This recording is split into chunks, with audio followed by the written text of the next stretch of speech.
अपना extension of desert वाला part था मरुस्थल का विस्तार।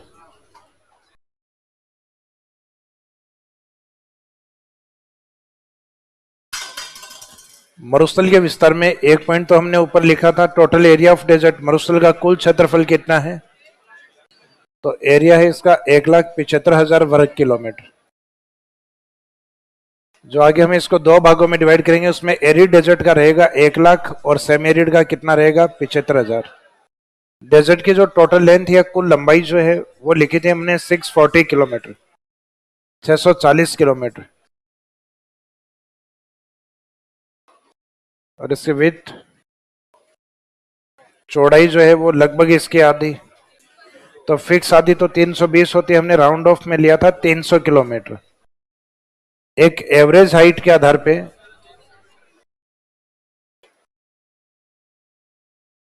ये लिखा था अपन ने 200 से 300 मीटर। तो 200-300 मीटर का वैसे एवरेज होता है 250 मीटर, तो 200 से 300 मीटर इसकी एक एवरेज हाइट। तो डेजर्ट में अपनी लेंथ 640, चौड़ाई है उसके लगभग आधी 300, और एवरेज हाइट है लगभग 200 से 300 मीटर। तो ये वाला पॉइंट हो गया था अपना डेजर्ट का एक्सटेंशन या विस्तार, यहां तक कंप्लीट हो गया था लास्ट में। उसके बाद में नेक्स्ट पॉइंट है स्लोप ऑफ डेजर्ट, मरुस्थल का ढाल।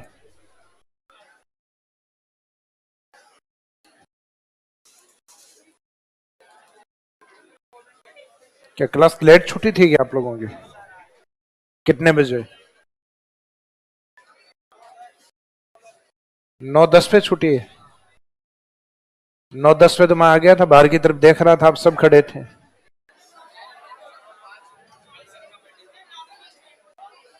9:05 पे?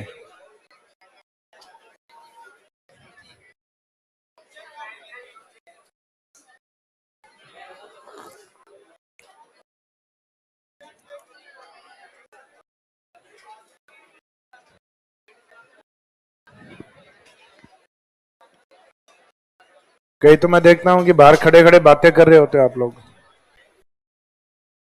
भाई किसी काम में लगे रहो, पोहे खा रहे हो, सिगरेट पी रहे हो, बीड़ी पी रहे हो, तब तो ठीक है कि काम में लगे हुए हो आप, लेकिन बातों के लिए एक दूसरे की फोन नंबर ले लो, रात को कर लो आराम से।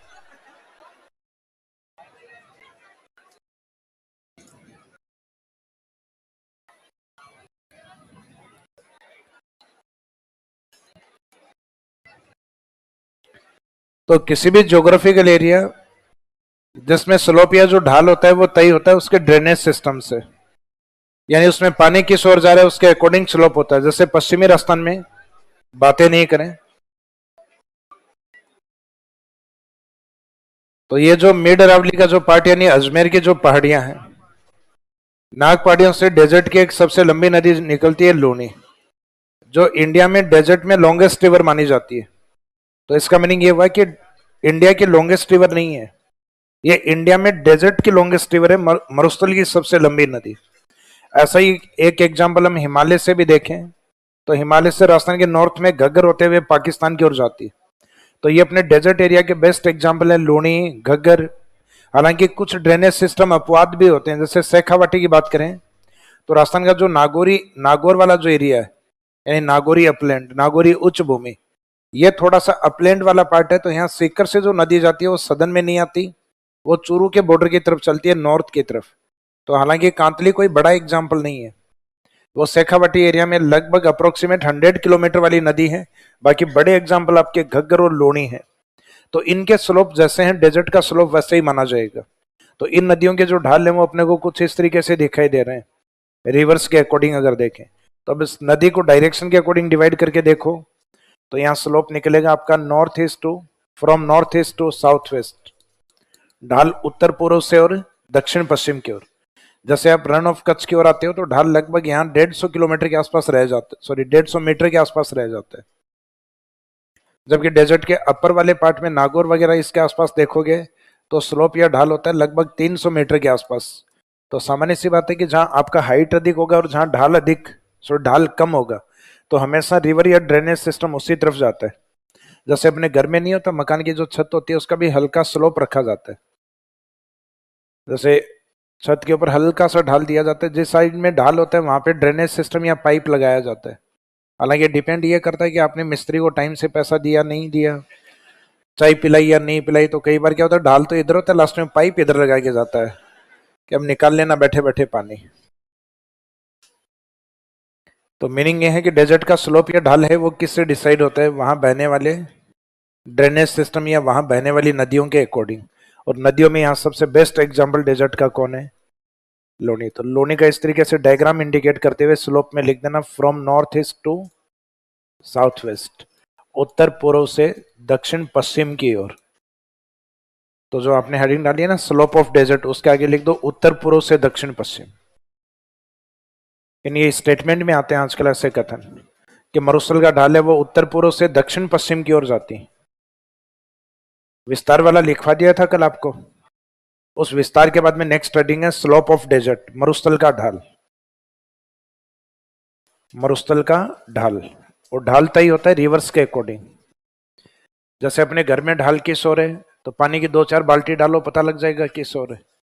जिस ओर पानी निकल जाएगा उस साइड में स्लोप है। तो डेजर्ट में ढाल किस ओर है, तो इस जिस ओर नदियां चल रही होती हैं उस साइड में ढाल है। तो ढाल को हमेशा कौन बताता है, ड्रेनेज सिस्टम, अपवाह तंत्र या नदियां बताती हैं।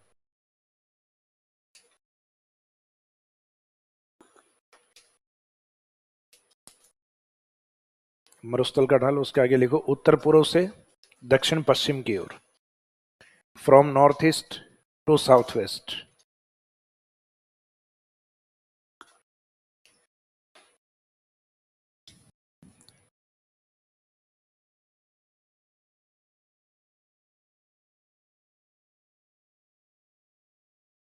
अभी जो एग्जाम्पल बताया, जैसे ये अरावली वाला पार्ट है, अरावली से यहां से लोनी इस साइड में आती है, तो लोनी को हम डिवाइड करके देख सकते हैं। जैसे लोनी रिवर है, तो लोनी को डायरेक्शन के अकॉर्डिंग आप डिवाइड करोगे तो डायरेक्शन अपने आप निकल आएगी स्लोप की, from north east to south west. और ये डबल डायरेक्शन में आंसर नहीं आए, अपने सिंगल डायरेक्शन में आए, तो मरुस्थल का ढाल मानना होता है फ्रॉम नॉर्थ टू साउथ, उत्तर से दक्षिण की ओर। क्योंकि मरुस्थल में जो नदियां हैं इस साइड में राजस्थान की ओर से गुजरात में एंट्री करती, क्योंकि डेजर्ट की कुछ नदियां ऐसी हैं जिनमें पानी कम है, तो बहते बहते वो इनलैंड हो जाती हैं, अंतः प्रवाही हो जाती हैं। तो जिन नदियों में पानी कम होगा वो इनलैंड रिवर होती है। तो इनलैंड का मीनिंग जमीन में समा जाना। और कुछ नदियां ऐसी होती हैं जिनमें पानी अधिक होता है, तो इसका मीनिंग वो या तो अरेबियन सी तक, प्रॉपर अरेबियन सी तक तो नहीं जाती, लेकिन ये रन ऑफ कच्छ में चली गई तो वो भी अरब सागर का ही पार्ट है। क्योंकि रन एरिया अपने आप में मार्शी लैंड, दलदली भूमियां और लवणीय भूमियां होती हैं जिनको नदियां क्रॉस नहीं कर पाएंगे।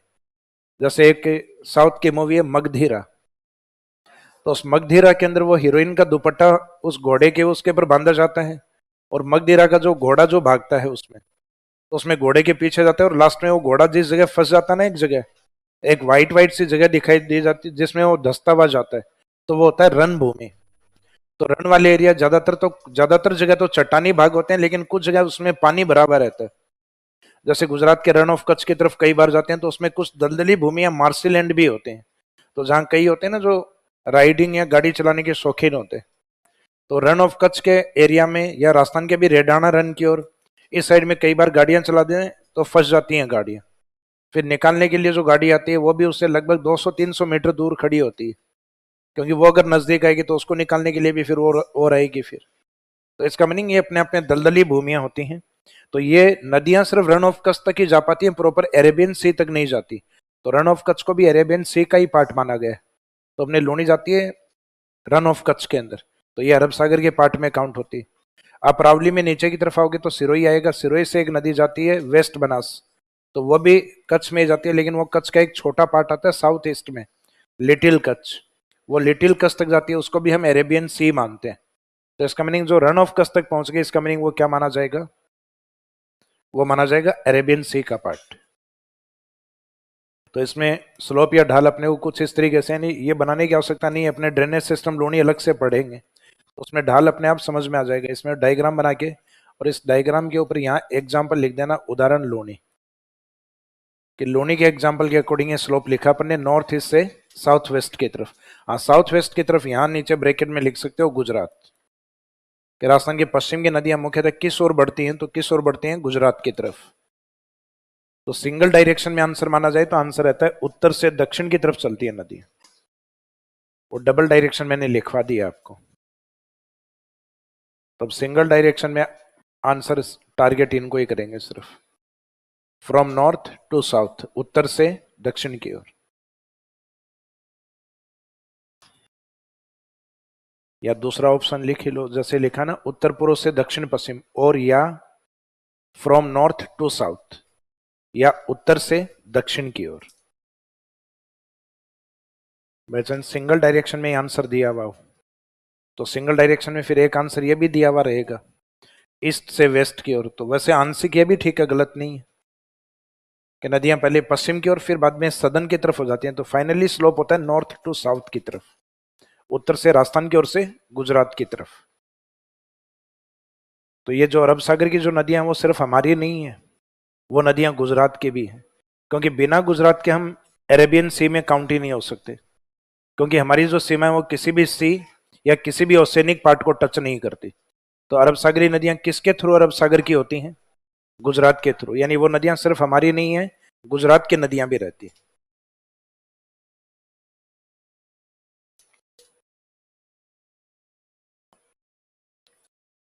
तो एक डेजर्ट में स्टार्टिंग में इंट्रोडक्शन लिखा था डेजर्ट का ट्रिपल टी के साथ।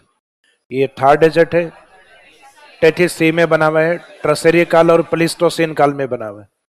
निर्माण के बाद उसका एक्सटेंशन या विस्तार मैंने लिखवाया था, लगभग 1,75,640 किलोमीटर लेंथ है, विथ इसकी चौड़ाई 300, एवरेज हाइट 200 से 300 मीटर। फिर इसमें बात अपनी अभी जो हो रही है वो स्लोप या ढाल पे हो रही है, जो from north east to south west, उत्तर पूर्व से दक्षिण पश्चिम की तरफ। अब इसमें जो मेन पॉइंट है वो है स्टडी ऑफ डेजर्ट, मरुस्थल का अध्ययन, यानी जिसमें इसके डिवाइडेशन करेंगे अपन।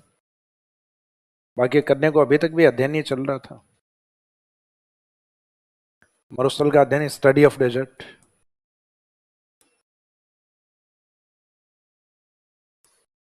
अब इसमें मुख्यतः रेनफॉल स्केल या वर्षा की मात्रा के अकॉर्डिंग डेजर्ट को दो पार्ट्स में डिवाइड करते हैं। डेजर्ट का एक भाग तो वो है जहां काफी कम वर्षा होती है, 25 सेंटीमीटर से भी कम,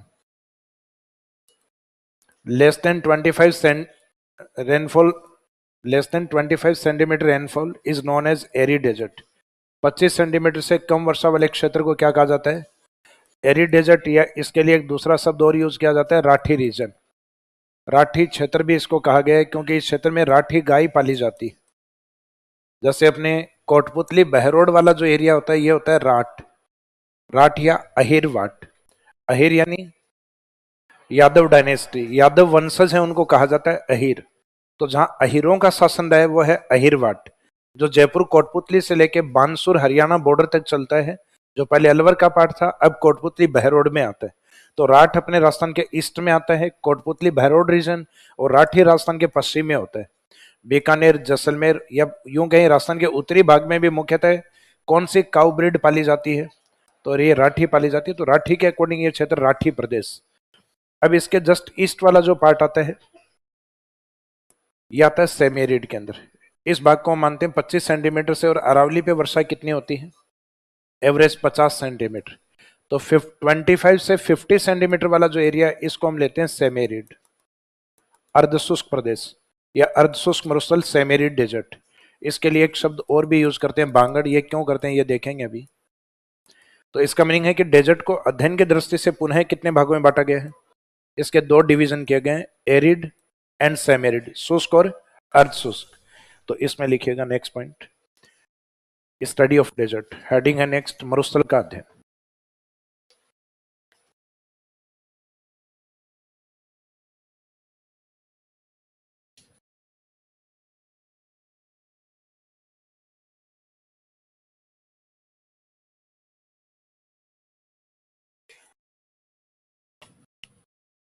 मरुस्थल का अध्ययन, स्टडी ऑफ डेजर्ट। इसमें लिखें अध्ययन की दृष्टि से मरुस्थल को दो भागों में बांटा गया है। According to study point of view, according to study point of view, desert is divided into two parts. According to study point of view desert is divided into two parts. अध्ययन की दृष्टि से मरुस्थल को दो भागों में बांटा गया है।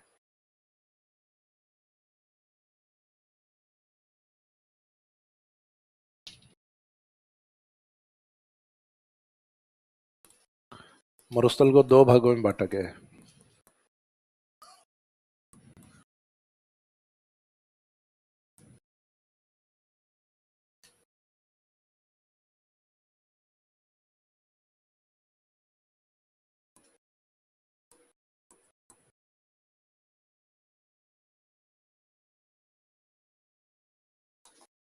एक तो एरिड डेजर्ट शुष्क मरुस्थल या राठी प्रदेश,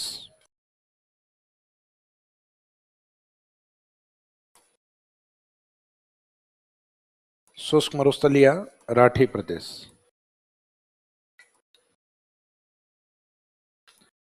तो डेजर्ट की जो वर्ल्ड वाइड डेफिनेशन होती है, यानी वैश्विक आधार पे जो डेफिनेशन होती है वो यही होती है, 25 सेंटीमीटर से कम वर्षा वाले भौतिक प्रदेश को क्या कहा जाता है?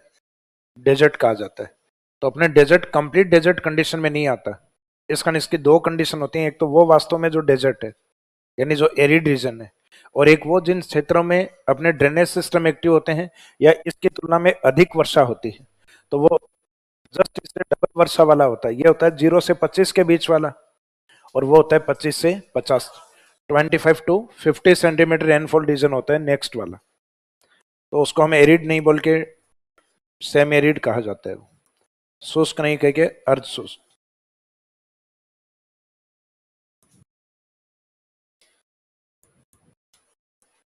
सेम एरिड डेजर्ट, और इसके लिए दूसरा शब्द यूज करते हैं बांगड़।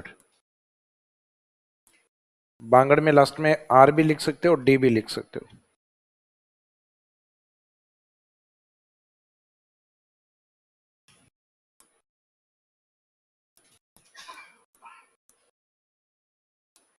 नेक्स्ट है अर्ध शुष्क मरुस्थल, सेमेरिड डेजर्ट या बांगड़ प्रदेश।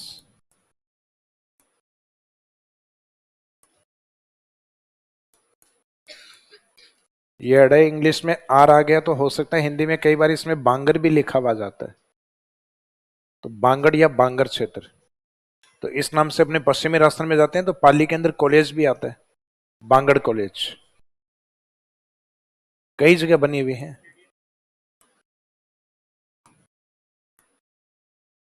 तो ये है बांगड़ शब्द। वैसे इंडियन ज्योग्राफी आप लोगों ने जिन्होंने पढ़ रखी हो पहले, जिनके सब्जेक्ट रहा हुआ है, तो इसमें आप हिमालय से जैसे नदियां नीचे की तरफ आती हैं तो वो कंकर पत्थर का एक मैदान बनाती हैं, जो इनफर्टाइल प्लेन यानी अनुपजाऊ भाग होता है, कारण ये पत्थर होते हैं यहाँ। इस प्लेन को हम कहते हैं भाबर प्लेन। क्या कहा जाता है? इस भाबर से बाद में नदियां, जैसे क्योंकि जहां स्टोन या पत्थर होंगे वहां नदियों का ज्यादातर पानी नीचे की ओर से बहता है। जैसे पहाड़ी क्षेत्रों में आप देखते हो कई बार कि ये सिंधु नदी है या गंगा नदी है, हमने सुना गंगा बहुत बड़ी है, तो पहाड़ी क्षेत्रों में वो आपको पत्थरों के ऊपर बहुत कम पानी दिखाई देगा उसमें। इसका मीनिंग उसका मोस्टली जो वाटर होता है पत्थरों के बीच में या नीचे से निकल रहा होता है। और जहां से ये पत्थर समाप्त होंगे उसके बाद में जहां विशालकाय नदी या दलदली एरिया जो दिखाई देता है, वो पानी वाला जो एरिया जिसको हम क्या बोलते हैं? तराई। अपने घरों में नमी देते हैं उसको क्या कहते हैं? पानी देते हैं ना, नए मकान बनाते हैं, तराई कहते हैं उसको। तो सेम वही है, वो तराई नमी होती है। तो वैसे ही अपने भाबर के आगे का नमी युक्त या दलदली मैदानी भाग जो मार्सी प्लेन जो होते हैं, तो ये अपने आप में तराई कहलाते हैं। तराई के बाद में नदियों का स्लोप या ढाल और धीमा होता है, कि स्लोप बहुत ज्यादा होता है तो वहां पे कटाव ज्यादा होते हैं। तो जैसे स्लोप धीमा होगा तो वो नदियां सेडिमेंट्स को जमा करना स्टार्ट करती हैं, और वहां उपजाऊ मैदानी भाग बनते हैं उसके आगे की ओर, उसको हम कहते हैं खादर। जैसे हर साल जमीन को उपजाऊ बनाने के लिए खेत में क्या डालते हैं? खाद। तो हर साल नदियां जिस मिट्टी को डिपॉजिट करते हैं उसको खाद की तरह क्या कहा जाता है? खादर। खादर अपने आप में प्लेन है, वैसे जलोढ़ मिट्टी का टाइप भी है ये। जो अपने न्यू एलुवियल सोइल होती है, नवीन जलोढ़ मिट्टियां होती हैं, उनके मैदान को क्या कहा जाता है? खादर। और जहां कभी नदियां पुराने एरिया में यहां तक पहुंचती थी साइड वाले एरिया में, लेकिन वर्तमान में नहीं पहुंचती, तो यहाँ इनकी प्राचीन मिट्टी पाई जाती है, पुरानी जलोढ़ होती है। तो ओल्ड एलुवियल सोइल होती है जो इसकी तुलना में कम उपजाऊ होती है। तो कम उपजाऊ जमीन को वैसे तो हम कहते हैं बंजर, जो लेस फर्टाइल सोइल होती है। तो ये बंजर से निकला हुआ शब्द है वो क्या है? बांगड़। और जो खाद से निकला हुआ शब्द है वो खादर। तो राजस्थान के अंदर अरावली के पश्चिम के जो मैदानी भाग हैं थोड़े प्राचीन मैदान है, इनकी फर्टिलिटी थोड़ी कम है। जबकि राजस्थान के पूर्व के मैदान है, बाणगंगा का मैदान, बनास का मैदान, चंबल का मैदान, इनकी फर्टिलिटी ज्यादा है। इस कारण राजस्थान के पूर्व में आपको पॉपुलेशन डेंसिटी ज्यादा मिलती है। एरिया भले ही 23% एरिया है मैदान में, लेकिन लोग कितने हैं यहाँ? 39%। जबकि उससे कंपैरिजन करें तो पश्चिमी राजस्थान है वो थोड़ा कंपेरेटिवली कम फर्टाइल है। तो ज्यादा उपजाऊ है वो तो खादर मैदान, राजस्थान के ईस्ट वाला पार्ट, या उत्तर विशाल मैदान की तरफ वाला। जबकि अरावली के पश्चिम वाला जो लेस फर्टाइल प्लेन है, कम उपजाऊ मैदान है, उसको हम क्या बोलेंगे? बांगड़। तो वो मिट्टी से निकला हुआ शब्द है बांगड़। तो यहाँ जो दोनों शब्द हैं उसमें एक में तो काऊ ब्रीड यूज हुई है, जिस साइड में राठी पाली जाती है वो राठी रीजन, और एक क्षेत्र में जहां थोड़ी कम उपजाऊ जलोढ़ होती है, यानी अनुपजाऊ नहीं कह सकते इसको, खादर की तुलना में लेस फर्टाइल होती है, खादर की तुलना में कम उपजाऊ होती है। अनुपजाऊ भूमियां तो होती है सेलाइन लैंड, लवणीय मिट्टियों को कहते हैं अनुपजाऊ। तो ये बांगड़ प्रदेश के रूप में। अब इनमें रेनफॉल स्केल, जैसे कि एरिड वाला अभी मैंने बताया था आपको कि इसमें रेनफॉल या वर्षा की अगर हम बात करें तो इसमें रहेगा 0 से 25 सेंटीमीटर। इसका मीनिंग 25 सेंटीमीटर से कम वर्षा। तो कम वर्षा न्यूनतम होगी तो कितनी हो सकती है भाई? नहीं हो रही तो 0 हो सकती है, वर्षा माइनस में होती ही नहीं है भाई। नहीं हो रही, हम कह रहे हैं 0 सेंटीमीटर। तो इसका मीनिंग 0 से 25 वाला जो ज्योग्राफिकल रीजन है वो अपने आप में एरिड डेजर्ट। इससे डबल वर्षा अगर है, रेनफॉल स्केल अगर 25 से लेकर और अरावली तक यानी 50 सेंटीमीटर तक, तो वो सेम एरिड में। अब जो एरिड रीजन है इसका जो ज्योग्राफिकल जो एरिया होता है, अभी डेजर्ट का ऊपर टोटल एरिया कितना लिखवाया था, तो उसी सीक्वेंस में लिखना है। 1 लाख तो इधर लिख दीजिए, 1 लाख वर्ग किलोमीटर। वैसे ज्यादा ठीक तरीका ये होता है 1 और लाख ये लिख के और उसके आगे वर्ग किलोमीटर। तो इसमें गड़बड़ ये होती है जब कई बार रिटर्न करना होता है ना, लिखना होता है, तब 10,000 में लाख को निपटा के आ जाते हैं, यानी डेटा कई बार 0 कम लग जाते हैं, फ्लो में आते नहीं है तब। तो इस कारण ये पूरा सही पढ़ा जाएगा 1 लाख वर्ग किलोमीटर। फिर बचा हुआ इधर कितना है, तो इधर एरिया या क्षेत्रफल बचा हुआ 75,000 वर्ग किलोमीटर, इस तरीके से। तो इसमें ये एक तरीके से देखा जाए तो ये डेफिनेशन है इसकी। Less than 25 centimetre rainfall region is known as arid desert और राठी रीजन। 25 सेंटीमीटर से कम वर्षा वाले भौतिक प्रदेश को क्या कहा जाता है? शुष्क मरुस्थल या राठी प्रदेश। 25 से 50 सेंटीमीटर के बीच वाले भौतिक प्रदेश को बांगड़ प्रदेश कहा जाता है। तो पहले ये और इसके नीचे रेनफॉल स्केल और इसका एरिया मेंशन कर दीजिए। अब इसके डिटेल्स अपन अलग से पढ़ेंगे। तो फर्स्ट हेडिंग इसके बाद में अपनी रहेगी एरिड डेजर्ट, ये कंप्लीट होने के बाद में सेमी एरिड डेजर्ट। तो 2 पार्ट्स में डिवाइड करने के बाद इनके नीचे रेनफॉल स्केल 0 से 25, नेक्स्ट में डबल है 25 से 50। लेकिन एरिया एरिड का ज्यादा बड़ा है। तो ऐसे स्टेटमेंट एग्जाम में आते हैं कई बार कि arid desert greater than semi arid desert, शुष्क मरुस्थल अर्ध शुष्क से बड़ा है। तो बिल्कुल सही बात है, बड़ा है, 1 लाख वर्ग किलोमीटर ज्यादा होता है।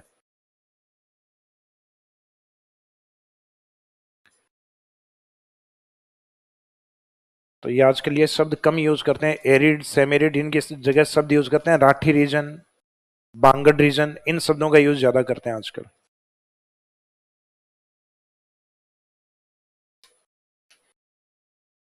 तो सिर्फ एरिड सेमेरिड ही नहीं लिखना है, राठी एरिड के साथ, सेमेरिड के साथ क्या लिखना है? बांगर या बांगड़ रीजन, बांगड़ प्रदेश।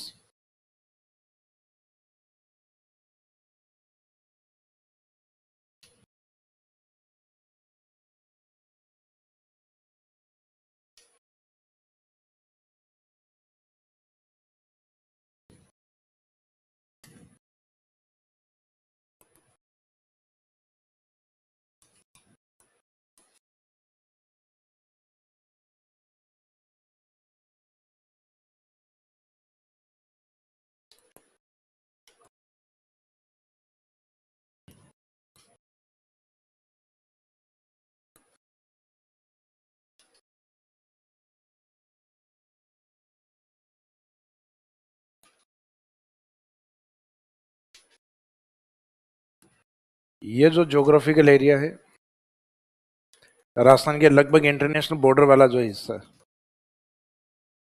जिसमें अपन ऊपर गंगानगर वाले हिस्से को छोड़ रहे हैं। गंगानगर, उसके सामने हनुमानगढ़, ये आता है अपने घग्गर बेसिन में। उसके नीचे की ओर चलेंगे नागौर तक, तब आएगा शेखावाटी, फिर नागौरी अपलैंड, फिर आएगा लूनी बेसिन। तो ये घग्गर बेसिन, शेखावाटी, नागौर और लूनी, जिसमें दो नदियों का नाम यूज किए हैं अपन ने, घग्गर और लोनी। दो ज्योग्राफिकल एरिया के शब्द, शेखावाटी और नागौर। तो ये रहता है अपना सेमी एरिड डेजर्ट वाला पार्ट, जो नेक्स्ट वाला हम कवर करेंगे वो।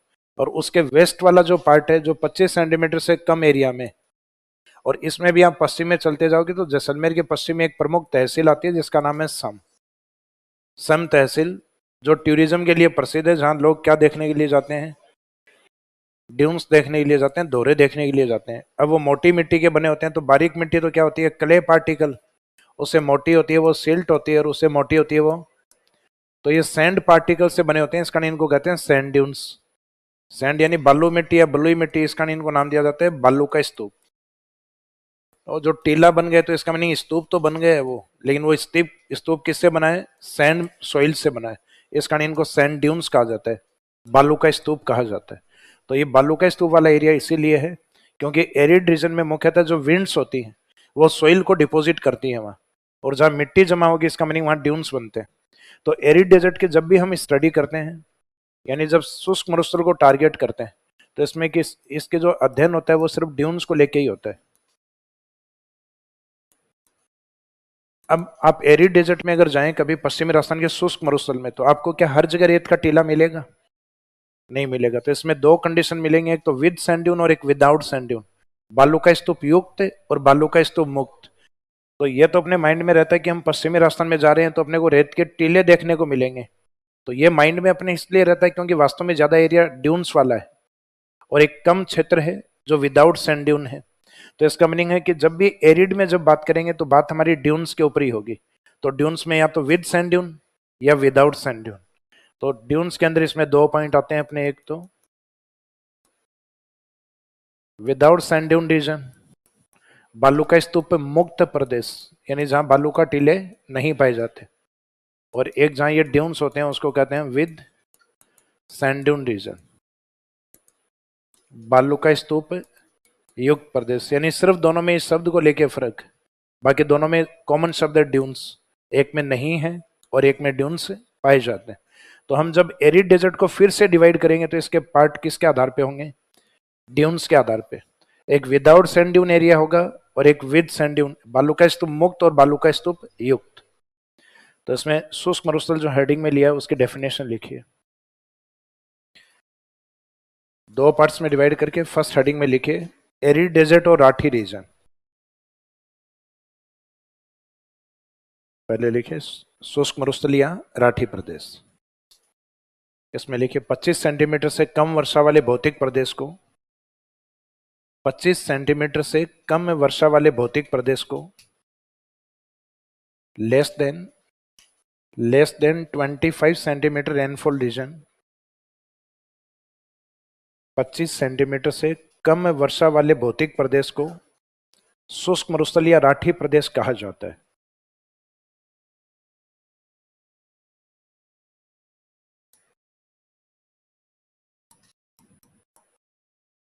Less than 25 centimetre rainfall region, rainfall region is known as arid desert और राठी रीजन। अब 25 सेंटीमीटर से कम कितनी भी हो सकती है, वो 0 तक भी हो सकती है, 0 से कम तो होनी नहीं है वर्षा। मरुस्थल को शुष्क मरुस्थल या राठी प्रदेश कहा जाता है। फिर इसी में नेक्स्ट लाइन में लिखिएगा डेफिनेशन के बाद में,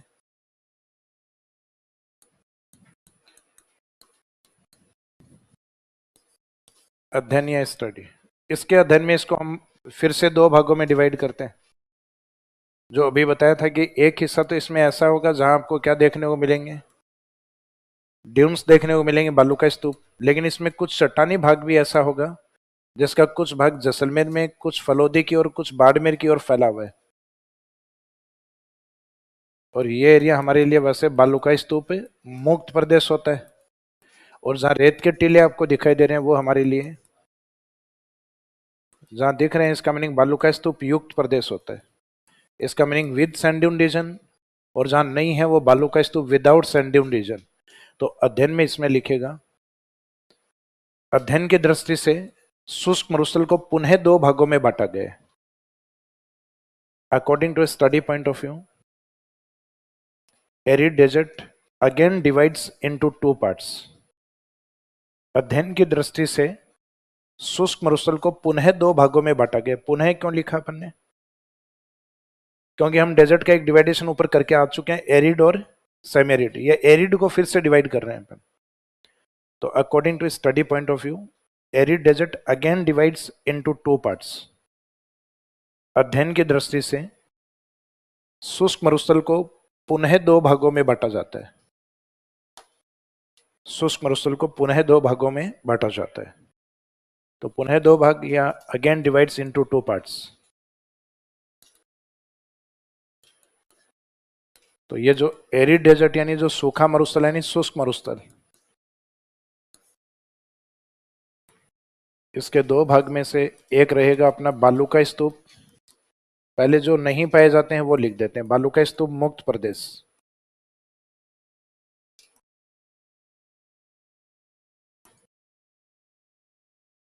और जिस दूसरे हिस्से में पाए जाते हैं, इसका मीनिंग वो इसका अपोजिट है,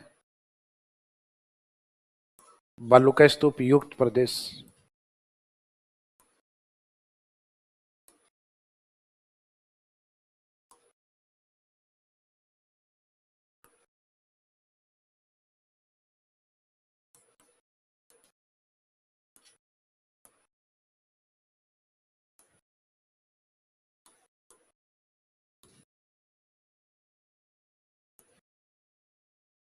तो इसमें विदाउट सैंड ड्यून रीजन और नेक्स्ट है विद सैंड ड्यून रीजन।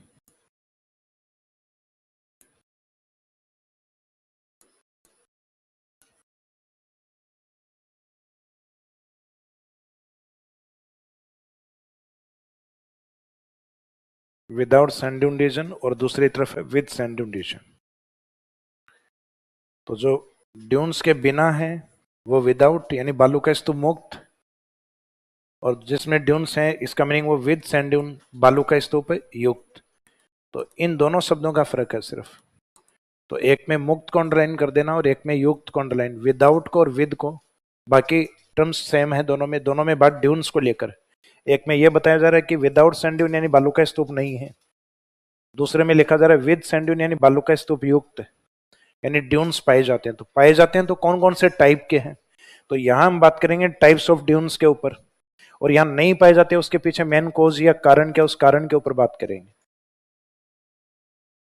जैसे जनरली पहले हम, अब ये जो दो भाग हम डिवाइड कर रहे हैं ये कौन से पार्ट को टारगेट करते हुए कर रहे हैं? Arid desert. और जिस हिस्से को हम टारगेट करते हैं तो टारगेट या स्टडी पॉइंट अपने लिए 100% होता है। जैसे फॉर एग्जांपल हम राजस्थान का अध्ययन कर रहे हैं तो राजस्थान अपने लिए एक 100% ज्योग्राफिकल एरिया है। जो भी राजस्थान है वो हमारे लिए टारगेट एरिया है। अब आपने एरिड डेजर्ट को टारगेट किया तो टारगेट पॉइंट अपने लिए 100%।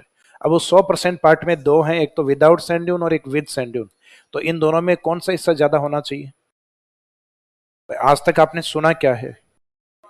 हमने ये सुना है कि वहां रेत के दोहरे मिलते हैं, तो दोहरे मिलते हैं, ये कॉन्सेप्ट ज्यादा प्रसिद्ध है ये वाला। तो इसका मीनिंग वास्तव में ये एरिया ज्यादा है। एरिड डेजर्ट का लगभग 58.5% एरिया ये है, जबकि रिमेनिंग पार्ट एरिड में से ये है 41.5, क्योंकि एरिड के दोनों हिस्से मिलकर कंप्लीट एरिड बनाते हैं।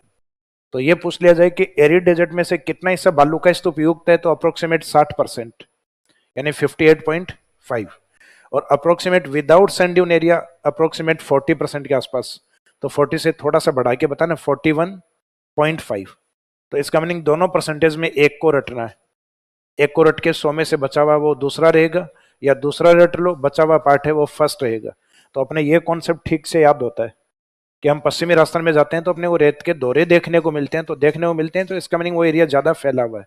तो ये आपको 50% के आसपास याद रखना है। तो इसका मीनिंग बचा हुआ है वो अप्रोक्सीमेट 40 या 41 के आसपास। तो ये फिक्स डेटा एग्जामिक क्वेश्चन में आते हैं। हालांकि इतना स्पेस रहता है ऑप्शन में। ऑप्शन इस तरीके से दिए जाते हैं कि एरिड डेजर्ट में बालू का स्तूप एरिया, तो ये तो डेजर्ट का एरिया अपना। तो विद सैंड ड्यून एरिया कौन सा कितना परसेंट होता है? 58.5। विदाउट सैंड ड्यून एरिया कितना होता है? 41.5। 5%। तो इस तरीके के कुछ डेटा आपको ऑप्शन में दिए जाते हैं, तो उससे इजीली समझ में आ जाता है कि ये दोनों है वो एरिड वाले पार्ट है, ये विद सैंड ड्यून वाला और ये विदाउट सैंड ड्यून वाला। तो विद सैंड ड्यून एरिया यानी बालू का स्तूपयुक्त एरिया कैसे बनता है, पहले आगे वाले की कंडीशन देख लेते हैं कैसे बनता है। तो ड्यून्स बनने के लिए एक तो विंड्स की आवश्यकता होती है, यानी पवन की आवश्यकता होती है। कई बार फ्लो में अपन इसमें हवा भी बोल देते हैं, लेकिन हवा या एयर बोलना वैसे ज्योग्राफिकल कॉन्सेप्ट में गलत होता है, क्योंकि एयर होती है वो आर्टिफिशियल होती है, जनरेट की जाती है हवा। जैसे अभी पंखे से आ रही है, ये क्या है, ये एयर है, हवा है। पेट्रोल पंप के पास में जाके कई बार गाड़ियों में जो भरवाते हैं वो क्या भरवाते हैं, एयर भरवाते हैं, उस पर लिखा हुआ रहता है AIR। तो कभी नहीं कहते कि टायर में भाई साहब पवन डाल देना। तो इसका मीनिंग वो जो नेचुरल फ्लो होता है वो होता है विंड्स। जैसे किसी एरिया में टेम्परेचर बढ़ गया और वायु दाब कम हो गया, एयर प्रेशर, और उसके निकटतम किसी दूसरे ज्योग्राफिकल एरिया में थोड़ा टेम्परेचर कम है, तो वहां एयर प्रेशर अधिक है। तो एयर प्रेशर में हाई एयर प्रेशर से लो एयर प्रेशर की ओर जो फ्लो होता है उस फ्लो को कहते हैं विंड फ्लो, पवन का प्रवाह है। तो पवन का हमेशा नियम होता है ये हाई एयर प्रेशर से लो एयर प्रेशर की ओर चलती है, और जब ये चलेगी तो इसके द्वारा इरोजन या कटाव भी होते हैं। यानी जब पश्चिमी राजस्थान में अपने सॉफ्ट रॉक्स, मुलायम चट्टानें होती है, मिट्टी होती है, वो मिट्टी वैसे तो उड़ के अपने पूर्वी राजस्थान की तरफ भी आती है, जिसको हम कहते हैं सैंड स्टॉर्म, आंधियां। तो विंड्स के साथ जैसे जैसे विंड्स के साथ जैसे जैसे सोइल आगे की ओर चलती है, मिट्टी इसके साथ उड़ती है,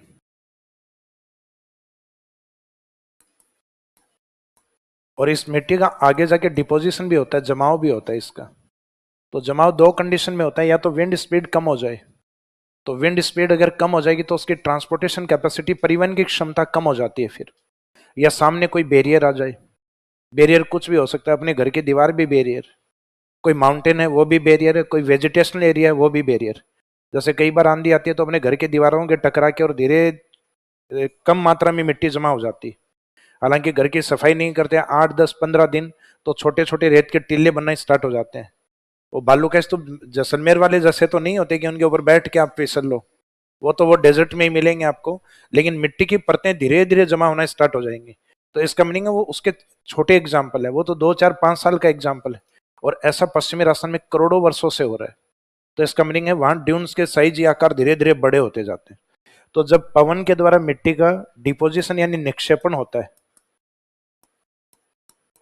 तो निक्षेपण होता है तो बनने वाले स्ट्रक्चर या स्थलाकृति को हम क्या कहते हैं, बालू का स्तूप कहते हैं।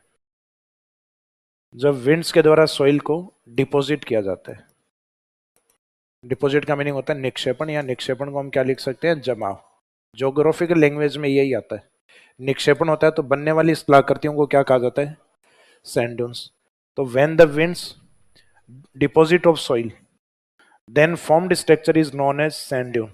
जब पवन के द्वारा मिट्टी का निक्षेपण होता है, तो किसी भी रेत के टीले पे आप बैठ के और सोचोगे तो भी अपने माइंड में यही चीज आनी है कि रेत का टीला कैसे बना होगा, तो अपने माइंड में आएगा कि हवा चली होगी या पवन। असल पवन कॉन्सेप्ट ज्यादा ठीक है, तो पवन, और वो अपने साथ मिट्टी को लेकर आई है, और उस मिट्टी का क्या हुआ है, जमाव। तो जब पवन मिट्टी का जमाव करती है, निक्षेपण करती है, तो बनने वाली स्थलाकृति को हम क्या कहते हैं, बालू का स्तूप। तो ये तो कोई समस्या नहीं है कैसे बना होगा, ये तो आइडिया है अपने को, लेकिन क्यों नहीं बना ये समस्या है। क्या जहां नहीं बना क्या वहां विंड्स नहीं है? तो ऐसा तो पॉसिबल ही नहीं हो सकता कि एटमॉस्फेयर के एक हिस्से में वायुमंडल के पवन और दूसरे में नहीं चल रही हो। तो हवा तो पवन तो चल रही होगी वहां पे भी। तो इसका मीनिंग है कि वहां सोइल नहीं है, सोइल की जगह वहां रॉकी डेजर्ट आता है, यानी जो मरुस्थल है उस वहां थोड़ा चट्टानी या थोड़ा पथरीला मरुस्थल पाया जाता है, और जहां पथरीला मरुस्थल पाया जाता है तो वो पत्थर जो है वो हवा या विंड्स के साथ उड़ नहीं सकता। क्या कभी आपने हवा के साथ कभी पत्थर उड़ते हुए देखे, धारावाहिक के अलावा? वहां तो पवन देव फूक मारते हैं तो आदमी उड़ता है, लेकिन उसके अलावा पत्थर वाला जो डेजर्ट है, इसका मीनिंग स्टोन हवा में नहीं उड़ते। हवा का बहुत तेज प्रेशर है तो पत्थर लुढ़क सकता है, लेकिन उड़ेगा नहीं। तो इसका मीनिंग उड़ेगा नहीं तो डिपॉजिट भी नहीं होगा, और डिपॉजिट नहीं होगा तो ड्यून्स भी नहीं बनेंगे। तो इसका मीनिंग उस ज्योग्राफिकल एरिया में रॉकी डेजर्ट या पथरीला मरुस्थल पाया जाता है, इस कारण डिपोजिशन नहीं होता, यानी स्ट्रक्चर नहीं बनते। इस कारण उस पथरीले मरुस्थल के लिए एक ज्योग्राफिकल टर्म्स यूज होती है, हमादा। कौन सी मादा? हमादा। तो हमादा का मीनिंग होता है रॉकी डेजर्ट। तो ये वाला जो स्टार्टिंग पार्ट अपन ने लिखा है बालूका स्तूप मुक्त, तो इसमें जनरली लिखते हैं कि यहाँ बालूका स्तूप नहीं पाए जाते, तो इसका मीनिंग भी यही है, मुक्त यानी नहीं। तो बालूका स्तूप नहीं पाए जाते क्योंकि यहाँ पत्थर वाला मरुस्थल यानी पथरीला मरुस्थल पाया जाता है जिसे हमादा कहा जाता है। तो क्यों नहीं पाए जाते उसके पीछे रीजन समझ में आ गया। रॉकी डेजर्ट या स्टोनी डेजर्ट होते हैं जिसके लिए ज्योग्राफिकल टर्म्स क्या यूज होती है, हमादा। संरचनात्मक दृष्टि से स्ट्रक्चर के अकॉर्डिंग डेजर्ट हैं वो मुख्यतः 3 प्रकार के होते हैं। एक डेजर्ट वो होते हैं जहां पत्थर ही पत्थर हो यानी थोड़ा चट्टानी मरुस्थल होता है, ये रॉकी डेजर्ट होते हैं। रॉकी डेजर्ट के लिए कॉन्सेप्ट क्या यूज होता है, हमादा। एक होता है अपने अर्ग या इर्ग डेजर्ट। तो जो अर्ग या इर्ग जो डेजर्ट होते हैं वो होते हैं रेत वाले मरुस्थल यानी जिनको रेतीले मरुस्थल कहा जाता है। ये सैंडी डेजर्ट होते हैं जहां ज्यादातर आपको ड्यून्स ही ड्यून्स दिखाई देते हैं, रेत के टीलों के अलावा कुछ नहीं दिखाई देगा। और एक होते हैं इन दोनों का मिला जुला कॉन्सेप्ट होता है, उसको कहा जाता है रेग।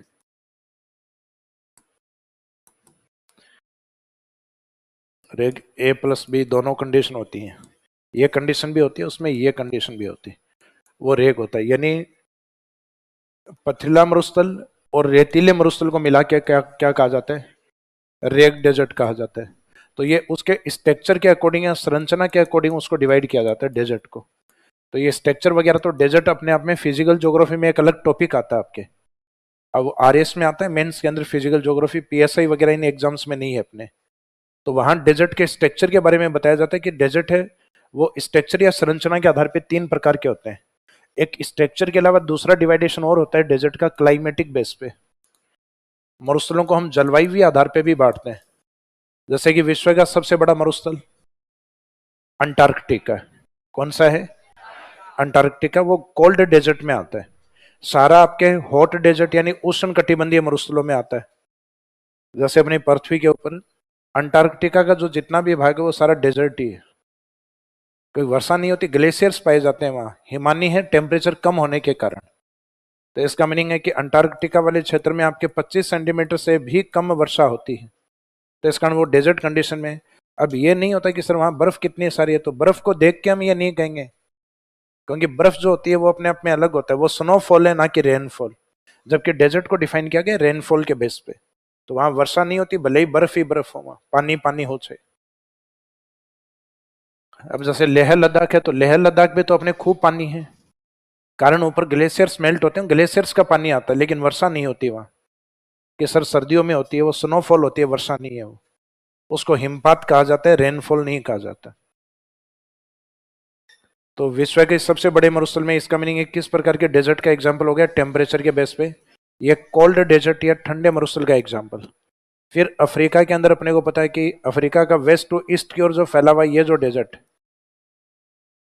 ये सहारा डेजर्ट, तो इसका मीनिंग सहारा डेजर्ट, ये अफ्रीका वाला पार्ट।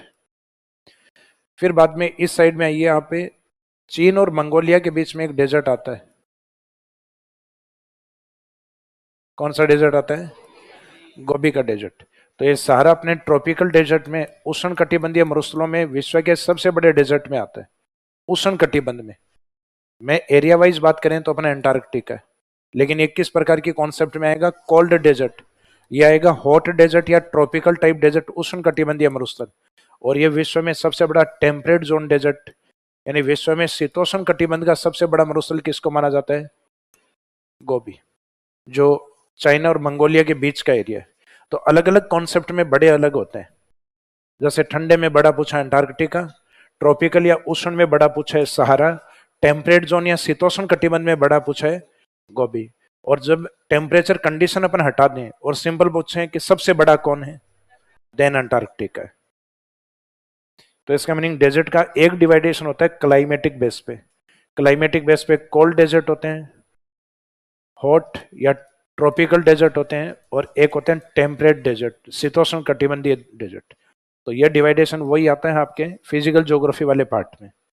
तो अपने वाले डेजर्ट का तो वैसे पता ही है राजस्थान वालों को, अपने वाला क्लाइमेटिक बेस पे कैसा है, गर्म मरुस्थल में आता है, क्योंकि अपने यहाँ सोलर एनर्जी की पोटेंशियल काफी ज्यादा है, सोलर और विंड एनर्जी की पोटेंशियल काफी अधिक है। तो सोलर की पोटेंशियल कब होगी, जब मरुस्थल ठंडा होगा तब होगी, या फिर हॉट डेजर्ट होगा। तो इसका मीनिंग अपना जो राजस्थान का जो थर्ड डिजिट आता है हॉट डिजिट, और वो तब भी समझ में नहीं आए तो एक बार मार्च से जून के बीच में जाके देखना, तब अपने आप ही समझ में आ जाएगा, बिना ज्योग्राफी पढ़े समझ में आ जाएगा डेजर्ट कैसा है।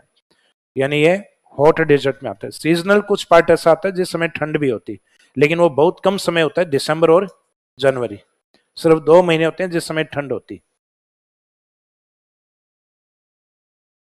तो अब इसमें से फर्स्ट हेडिंग में ये लीजिए, बालू का स्तूप मुक्त प्रदेश।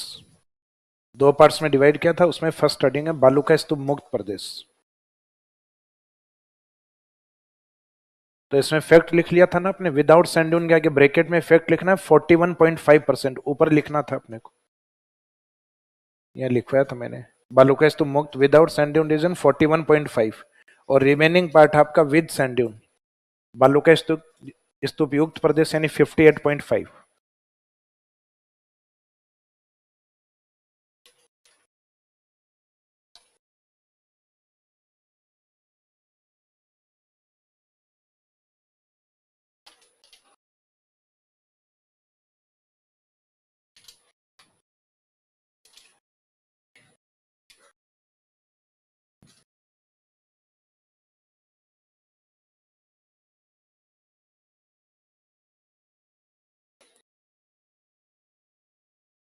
इसका आंसर बताना क्या? नेक्स्ट क्लास कहाँ होगी बच्चों की, इसी में या नेक्स्ट पास वाले?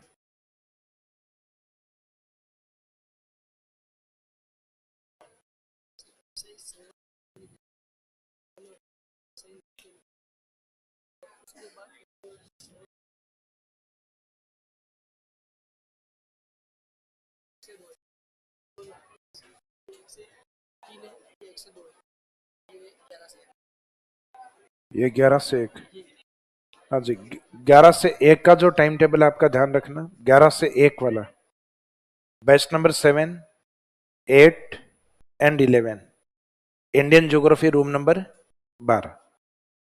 ये कौन सा है? 13। बैच नंबर 7, 8 और 11 रूम नंबर 12, और पीएसआई बैच नंबर 9 और 10 हिंदी की क्लास रहेगी रूम नंबर 13, 11 से 1। फिर नेक्स्ट 1 से 2, 1 से 3, 1 से 3 वाला टाइम टेबल है बैच नंबर 7 का और 8 का, आपकी साइंस एंड टेक की क्लास रहेगी रूम नंबर 12 के अंदर, यानी जहां बैठे रहेंगे उसी के अंदर रहेगी। और पीएसआई बैच 9, 10 और 11, यानी 11 वाला बैच जो उधर रहेगा पहले, उसको यहां शिफ्ट होना है, उनके क्लास 1 से और 2, यानी सबको ध्यान अपने ही बैच पे देना है, बाकियों पे नहीं देना है।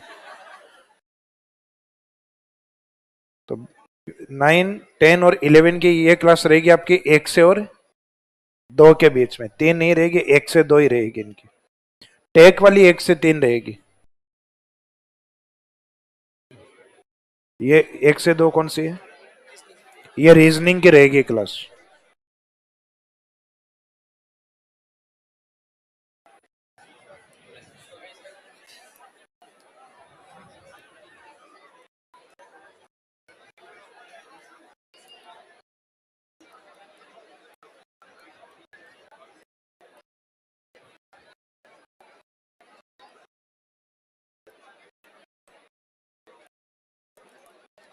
था ये जो आपने लिखा विदाउट सेंडिंग रीजन, इसमें लिखे बालू का तो मुक्त प्रदेश, बातें नहीं करें।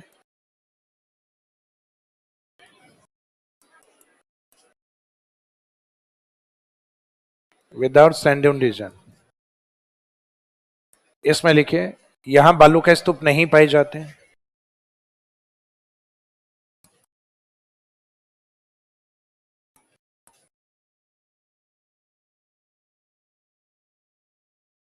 Sand dunes are not found here. Sand dunes are not found here. यहां बालू का स्तूप नहीं पाए जाते। तो ऊपर वाली लाइन भी यही बता रखी, विदाउट सैंड ड्यून, तो मीनिंग उसका यही है, वही लिखा वापस अपने, यहां बालू का स्तूप नहीं पाए जाते क्योंकि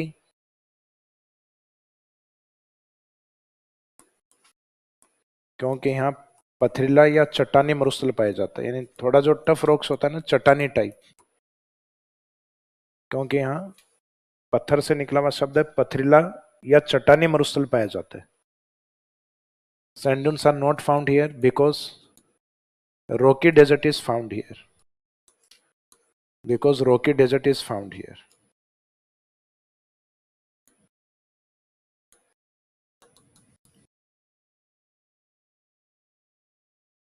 Sand dunes are not found here because rocky desert is found here. तो ये rocky शब्द जो आया है, पथरीला शब्द, इसको अंडरलाइन कर दीजिए, यानी इस कारण यहाँ ड्यून्स नहीं बनते rocky desert होने के कारण। Because rocky desert is found here, which is known as Hamada, जिसे हमादा कहा जाता है, क्योंकि यहाँ पथरीला मरुस्थल पाया जाता है जिसे हमादा कहा जाता है, which is known as या which is called हमादा।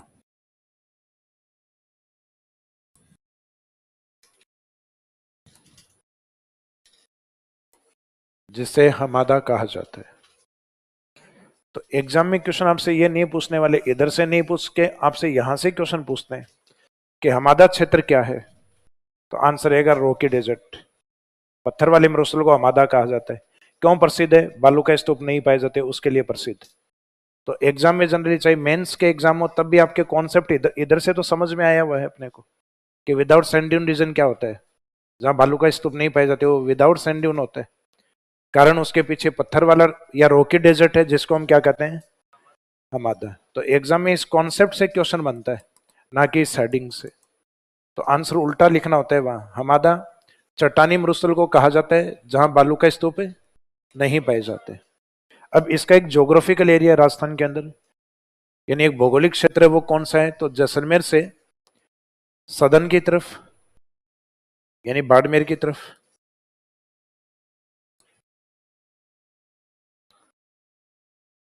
ये जैसलमेर पार्ट, इसका सदन पार्ट है बाड़मेर की तरफ, जो बाड़मेर का नॉर्थ पार्ट, बाड़मेर का नदन पार्ट और जैसलमेर का सदन पार्ट। फिर इसका जैसलमेर का साउथ ईस्ट पार्ट या यूं के ईस्टर्न पार्ट, पूर्वी भाग, ये आता है फलोदी में, पहले आता था जोधपुर के अंदर। तो जोधपुर में भी हम यही लिखते थे, जोधपुर फलोदी। तो अब जोधपुर लिखने की आवश्यकता नहीं है क्योंकि अब ये खुद क्या बन चुका है, डिस्ट्रिक्ट।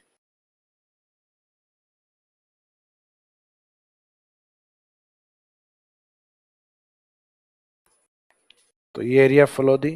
तो एक तो फलोदी का एरिया थोड़ा पत्थर टाइप है, यानी रॉकी डेजर्ट में, हमादा में काउंट होता है। फिर ये मोस्टली एरिया फैला हुआ है जैसलमेर की तरफ। इसका मीनिंग, इसका सबसे बड़ा जो ज्योग्राफिकल पार्ट है वो जैसलमेर, जिसमें कुछ प्रमुख एरिया आते हैं। जैसे एक तो न्यूक्लियर टेस्ट साइट इसमें आती है पोखरण, एक यहाँ पे नेचुरल गैस जहां से निकाली जाती है, गैस पावर प्लांट जहां बना हुआ है रामगढ़। रामगढ़ तो इतना कॉमन शब्द है, शायद ही ऐसा कोई जिला होगा जहां रामगढ़ ना हो, ये तो हर जगह मिलेगा रामगढ़ आपको। इसके बाद में जैसलमेर में आपने मोमल, मोमल के बारे में पढ़ा होगा। तो मोमल वाला एरिया कौन सा है? लोदरवा। हालांकि इसी को ही लोदरवा भी कहा जाता है।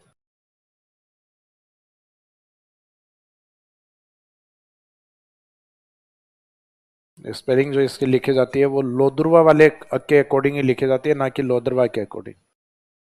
बाकी शब्द अपने जनरली ये मेंशन होता है लोदरवा। तो लोदरवा क्षेत्र भी प्रसिद्ध है। तो ये कहीं ना कहीं शब्द आ जाएंगे, जब ये नेचुरल गैस पढ़ेंगे तब आ जाएगा। ये राजस्थान में जब रण के एग्जाम्पल पढ़ेंगे तो उसमें एक पोखरण एरिया जो इनफर्टाइल लैंड होती, तो अनुपजाऊ भूमि है, तभी न्यूक्लियर टेस्ट हुआ है। वरना न्यूक्लियर टेस्ट धौलपुर में, करौली में, सवाई माधोपुर में इधर करा के बताओ, पॉसिबल ही है, क्योंकि फर्टाइल एरिया, पॉपुलेशन डेंसिटी काफी ज्यादा है। तो इसका मीनिंग है इस साइड में इसलिए हुआ क्योंकि लैंड इनफर्टाइल है, अनुपजाऊ भूमियां हैं। तो या तो वो कंट्रीज जिनके पास में कोई समुद्र हो तो समुद्र में इस प्रकार के न्यूक्लियर टेस्ट पॉसिबल करवा लेते हैं, या फिर जैसे रूस वाला एरिया है तो वो क्या करते हैं, जो मुख्यतः साइबेरिया वगैरह जो क्षेत्र है या जो दूरस्थ क्षेत्र है जहाँ जनसंख्या डेंसिटी, पॉपुलेशन डेंसिटी बहुत कम होती है, तो वहां पे न्यूक्लियर टेस्टिंग करवाते हैं। जबकि इंडिया में ऐसा साइट है जो जैसलमेर वाला डेजर्ट एरिया, उसके निकट करवाया हुआ है पोखरण। रामगढ़ नेचुरल गैस के लिए प्रसिद्ध है और यहाँ गैस पावर प्लांट यानी गैस से बिजली बनाई जाती है। तो रामगढ़ अपने आप में, रामगढ़ गैस पावर प्लांट भी है यहाँ पर, जो ऊर्जा वाले चैप्टर में पढ़ेंगे। और एक लोदरवा रीजन, फिर इसके जस्ट नीचे की ओर आप पाओगे तो बाड़मेर। तो बाकियों में तो मुख्यतः जिले लिखे जाते हैं, लेकिन जैसलमेर में कुछ ये साइट हाईलाइट होती है कि राजस्थान में पोखरण, रामगढ़, लोदरवा क्षेत्र ये किसके लिए प्रसिद्ध है, तो ये विदाउट सैंड ड्यून। और इन्हीं के साथ कई बार क्या करते हैं, ऑप्शन में सम दे दिया जाता है। तो सम टूरिज्म में किसके लिए प्रसिद्ध है, अपने ड्यून्स को लेकर प्रसिद्ध है कि जैसलमेर में विदाउट सैंड ड्यून रीजन है उसमें कौन शामिल नहीं है, तो पोखरण, रामगढ़, लोदरवा या सम। तो सम उसमें काउंट नहीं होता है, क्योंकि सम है वो अपने टूरिज्म को अट्रैक्ट क्यों करता है, क्योंकि वहां ड्यून्स पाए जाते हैं और वो ड्यून्स देखने के लिए टूरिस्ट जाते हैं। तो अभी आपने लिखा है कि चट्टानी मरुस्थल जिसे हमादा कहा जाता है, नेक्स्ट लाइन में लिखेगा हमादा का विस्तार।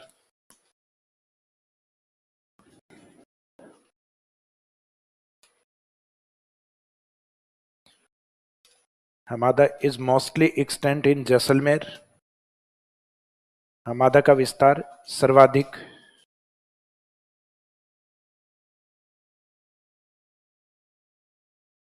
हमादा का विस्तार सर्वाधिक, सर्वाधिक में पहले लिखना जैसलमेर, फिर जैसलमेर के आगे ब्रैकेट में कुछ साइट लिखनी है आपको, पोखरण, रामगढ़, लोदरवा।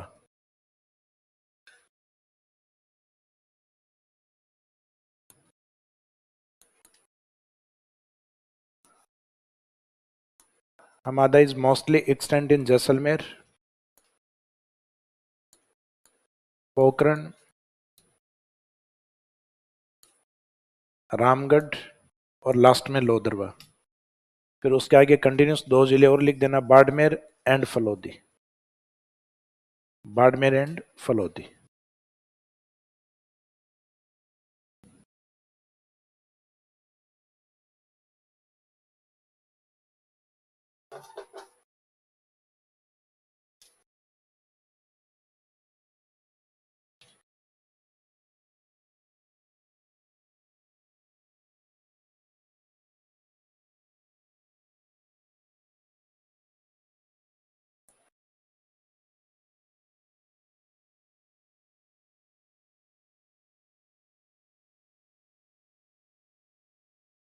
सर कभी कभी वर्षा जल में छोटे छोटे जीव, मछली, मेंढक, ये क्यों आते हैं, वर्षा जल में ही क्यों आते हैं? कीड़ी हमेशा मीठे पे ही क्यों लगती है? तो इसका मीनिंग है कि जीव का भी अपना एक एनवायरनमेंट होता है, जो उस टाइम पीरियड के अंदर वो मुख्यतः अपने जिस साइट पे, नेचुरल साइट पे होता है, उसे वो बाहर निकल आते हैं, क्योंकि उस समय उनके अनुकूल माहौल होता है।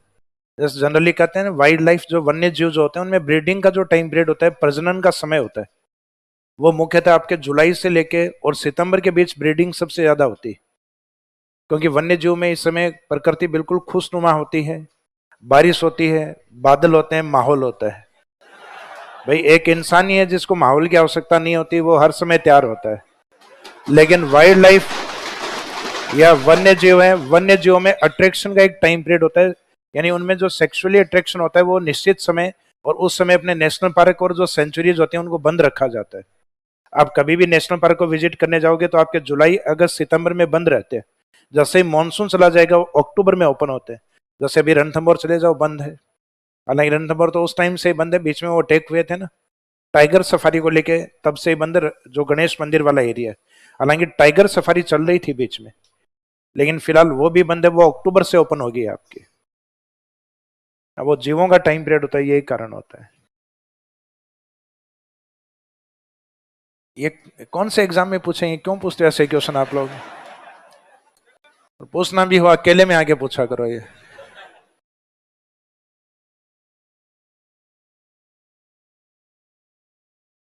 तो ये फर्स्ट पॉइंट अपना विदाउट सैंड ड्यून, कि बालू का स्तूप नहीं है। तो क्यों नहीं है समझ में आ गया, क्योंकि पथरीला मरुस्थल है, यहाँ रॉकी डेजर्ट। और पथरीले मरुस्थल के लिए ज्योग्राफिकल टर्म्स क्या यूज होती है? हमादा। अब खास बात यह है कि जो विदाउट सैंड ड्यून एरिया है, बालू का स्तूप मुक्त प्रदेश है, उसका सबसे बड़ा हिस्सा जैसलमेर के पास है। कुछ भाग उसका बाड़मेर की तरफ, कुछ आंशिक भाग उसका फलोदी की तरफ। लेकिन जैसलमेर जो बचा हुआ है वो जैसलमेर भी काफी बड़ा है, और उसमें जो ड्यून्स पाए जाते हैं उतने ड्यून्स और कहीं नहीं मिलते। तो इसका मीनिंग है कि जो विद सैंड ड्यून एरिया यानी बालू का स्तूप एरिया जो है राजस्थान में, बालू का स्तूप युक्त विद सैंड ड्यून रीजन सबसे ज्यादा राजस्थान के किस जिले में, या नंबर ऑफ ड्यून सबसे ज्यादा किसके पास है? जैसलमेर के पास। अब यहाँ अपना दिमाग खराब होता है कि सर आपने लिखा है कि without sand dune area Jaisalmer में, तो विद सैंड ड्यून जैसलमेर में कैसे हो सकता है?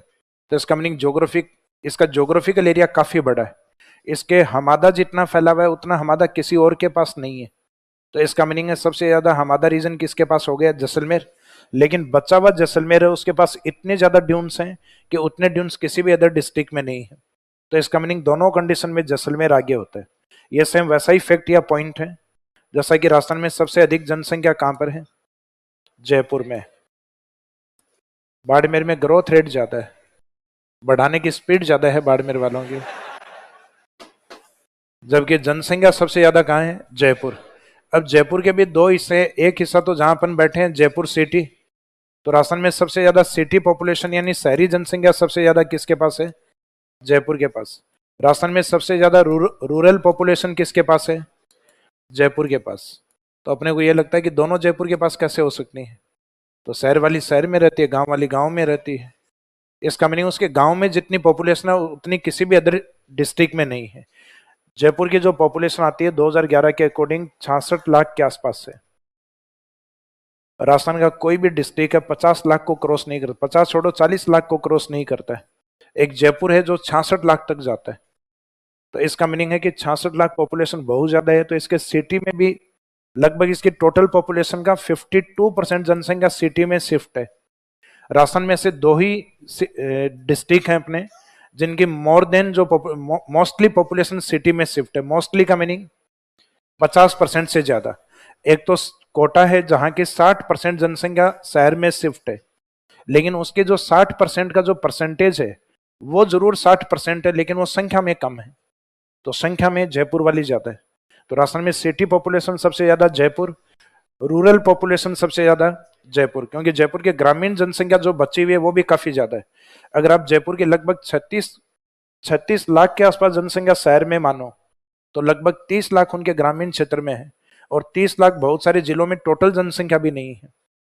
तो इसका मीनिंग इसके बाद में जो जिले आते हैं उनके पास जनसंख्या होती है 38 लाख, 34 लाख, 32 लाख इसके आसपास, जबकि जयपुर बैठा है 66 लाख के ऊपर। और ये तो 2011 का स्टेटस है। अब चल रहा है 2025 और 26 तक जब काउंटिंग करेंगे तब तक पता नहीं क्या हुआ। एक नहीं तो छोटा मोटा जयपुर तो आ ही गया होगा अब तक। नेक्स्ट हेडिंग लिखिए बालू का स्तूप युक्त प्रदेश। तो मुक्त वाले में सिर्फ रीजन ही बताना होता है कि ड्यून्स क्यों नहीं है, तो रोकी डेजर्ट के कारण नहीं, हमादा के कारण नहीं।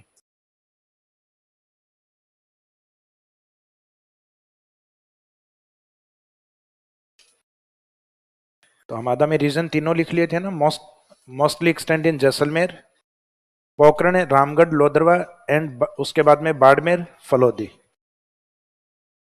उसके बाद में आता है विद सैंड ड्यून रीजन, बालू का स्तूप युक्त प्रदेश।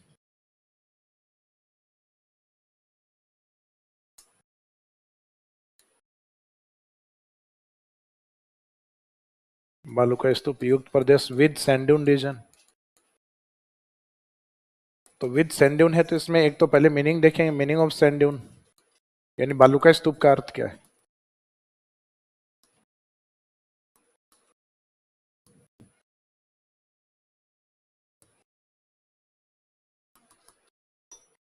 सैंड ड्यून क्या होता है, उसके बाद में सैंड ड्यून अधिक कहाँ पे है, और उसके बाद में उसके टाइप्स या प्रकार कौन कौन से हैं। तो इन दो तीन पॉइंट के ऊपर अपन बात करेंगे। तो पहले मीनिंग पे बात करते हैं। तो मीनिंग में एक तो स्टार्टिंग में अपने को की वर्ड लिख के और उसके बाद डेफिनेशन लिखनी है, ताकि डेफिनेशन इजीली याद हो जाए अपने को। तो इसमें की वर्ड्स आपको पता है, ड्यून्स बनने के लिए एक तो विंड्स की आवश्यकता होती है, पवन की आवश्यकता होती है, पवन के साथ फिर सोइल या मिट्टी की आवश्यकता होती है, और फिर उस मिट्टी का क्या होना जरूरी है, निक्षेपण होना जरूरी है, डिपोजिशन।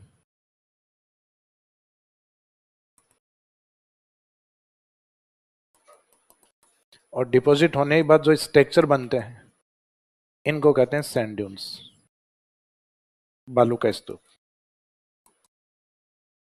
तो जो विद सैंड ड्यून है इसका मीनिंग वो ड्यून्स क्या है, या बालू का स्तूप है तो इसका मीनिंग, उनका मीनिंग क्या है। तो ड्यून्स का मीनिंग होता है जब पवन के द्वारा मिट्टी का निक्षेपण होता है तो निर्मित इस कलाकृतियों को बालू का स्तूप कहा जाता है। तो इसमें एक तो ये शॉर्ट में तीनों कीवर्ड लिख के, winds, soil, deposition equal to sand dunes, फिर इसको नीचे डेफिनेशन के तौर पे लिखेगा। हेडिंग जो लिखे उसके जस्ट नीचे बालूका स्तूप, तो बालूका स्तूप का मीनिंग क्या होता है ये शॉर्ट में लिख दीजिए, विंड्स, एक ब्रैकेट में कर देना इसको, फिर यानी एक तरफ विंड्स है, देन सोइल है, फिर डिपोजिशन है, फिर इक्वल टू सैंड ड्यून्स। पवन, मिट्टी, निक्षेपण बराबर बालू का स्तूप।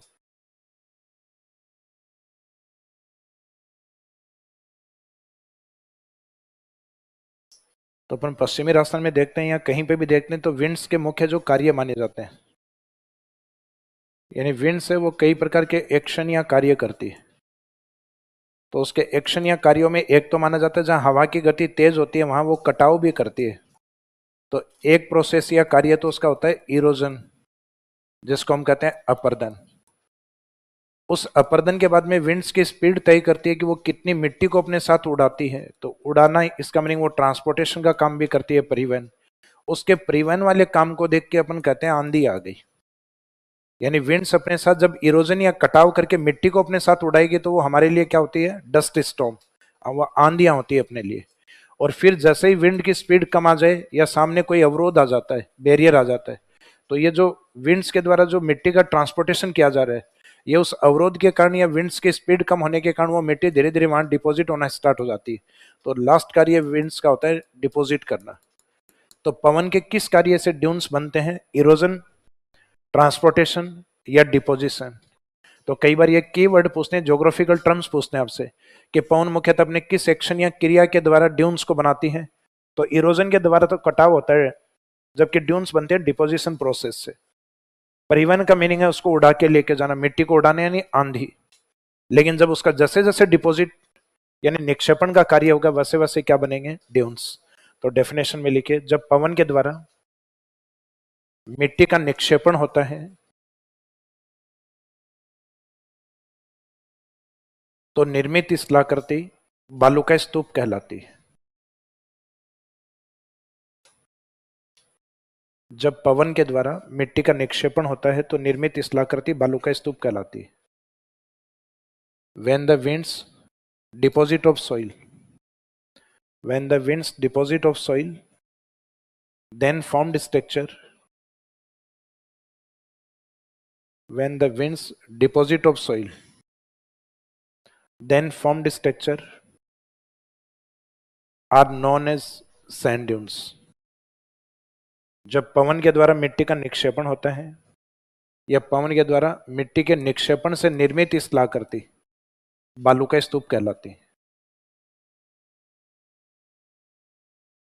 तो इसमें जो शब्द लिखा ना अपने निक्षेपण या डिपोजिशन, उसको अंडरलाइन कर दीजिए।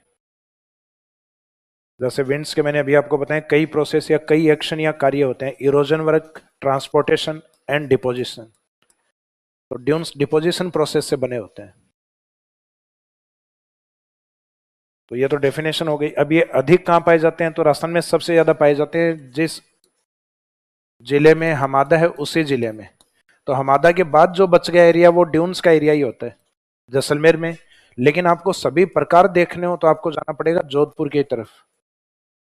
जोधपुर में भले ही नंबर ऑफ ड्यून्स कम हो लेकिन वहां पे ड्यून्स के टाइप सबसे ज्यादा हैं। जैसे फॉर एग्जांपल 2 क्लासरूम है ए और बी, एक में बैठे हैं 200 स्टूडेंट और 200 के 200 जयपुर से हैं केवल। तो इसका मीनिंग वो नंबर, और दूसरे बी क्लासरूम में स्टूडेंट हैं 50 स्टूडेंट, और वो राजस्थान के 41 डिस्ट्रिक्ट 41 जिलों से बिलोंग करते हैं। तो एक तो आपसे सिंपल पूछा गया है कि स्टूडेंट ज्यादा कौन से क्लासरूम में है, ए में है 200। एक पूछा जाए कि सर्वाधिक जिलों से आने वाले स्टूडेंट, तो भले ही ये संख्या में कम है लेकिन ये सर्वाधिक जिलों से, इसका मीनिंग इनमें डाइवर्स डिस्ट्रिक्ट डाइवर्सिटी ज्यादा है इसके अंदर। जबकि इसमें जयपुर के ही हैं लेकिन एक काउंटिंग में ज्यादा है। तो सेम वैसा ही है कि राजस्थान में ज्यादा बालू का टीले कहां पर है, जैसलमेर। और ऑल टाइप सभी प्रकार के कहां पर हैं, तो जहां सभी प्रकार के एग्जाम्पल देखने को मिलते हैं वो जोधपुर। तो दोनों का मीनिंग समझ में आ गया। जोधपुर में भले ही ड्यून्स कम है लेकिन यहाँ ऑल टाइप ड्यून्स हैं, सभी प्रकार के रेत के टीले। जैसलमेर में चाहे कितने भी ज्यादा बालू का टीले होंगे लेकिन वहां टाइप सभी प्रकार के नहीं होते, वहां लगभग 3-4 प्रकार के मिलते हैं। बाकी जोधपुर में जितने भी इंपोर्टेंट जो 8-9 प्रकार के इंपोर्टेंट, क्योंकि एक तो फैक्ट यूज नहीं होता इनमें कि ड्यून्स राजस्थान में केवल 9 प्रकार के पाए जाते हैं, केवल 8 प्रकार के पाए, तो इसमें फैक्ट यूज ही नहीं होता है। लेकिन जितने भी इंपॉर्टेंट ड्यून्स हैं वो सब आपको जोधपुर के आसपास देखने को मिलेंगे। तो राजस्थान में all type dunes are found in Jodhpur and maximum dunes are found in Jaisalmer. तो नेक्स्ट लाइन में लिखिए इसमें, राजस्थान में सर्वाधिक बालू का स्तूप Jaisalmer. In Rajasthan state mostly sand dunes are found in Jaisalmer. In Rajasthan state, mostly sand dunes are found in Jaisalmer. Rajasthan में सर्वाधिक बालू का स्तूप जैसलमेर। फिर नेक्स्ट लाइन में लिखे, जबकि सभी प्रकार के बालू का स्तूप जोधपुर में पाए जाते हैं। जबकि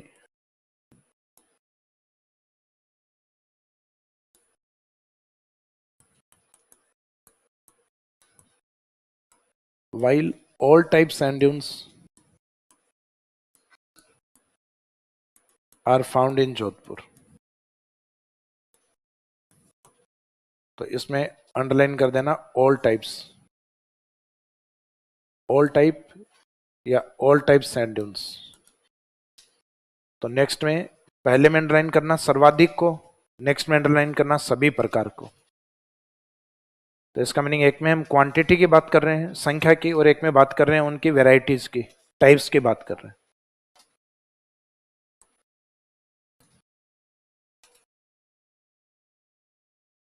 तो अब सर्वाधिक प्रकार जोधपुर की बात की है, तो अब यहां से स्टार्ट होता है इसका ड्यून्स के टाइप्स ऑफ सैंड ड्यून्स। तो इसी में ही अब हेडिंग डालिएगा बालू का स्तूप के प्रकार।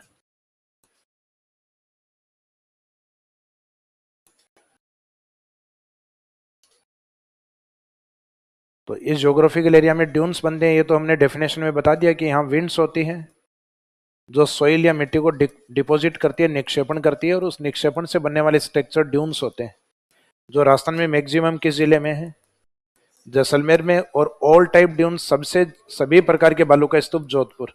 अब सभी प्रकार के हैं तो किस किस प्रकार के हैं, तो उसके लिए हेडिंग डालिए टाइप्स ऑफ ड्यून्स, यानी बालू का स्तूप के प्रकार। तो बालू का स्तूप के प्रकार में राजस्थान में सर्वाधिक फेम जिस ड्यून्स की है वो माना जाता है बरखान। तो यहाँ ड्यून्स के जो टाइप होंगे उसमें फर्स्ट हेडिंग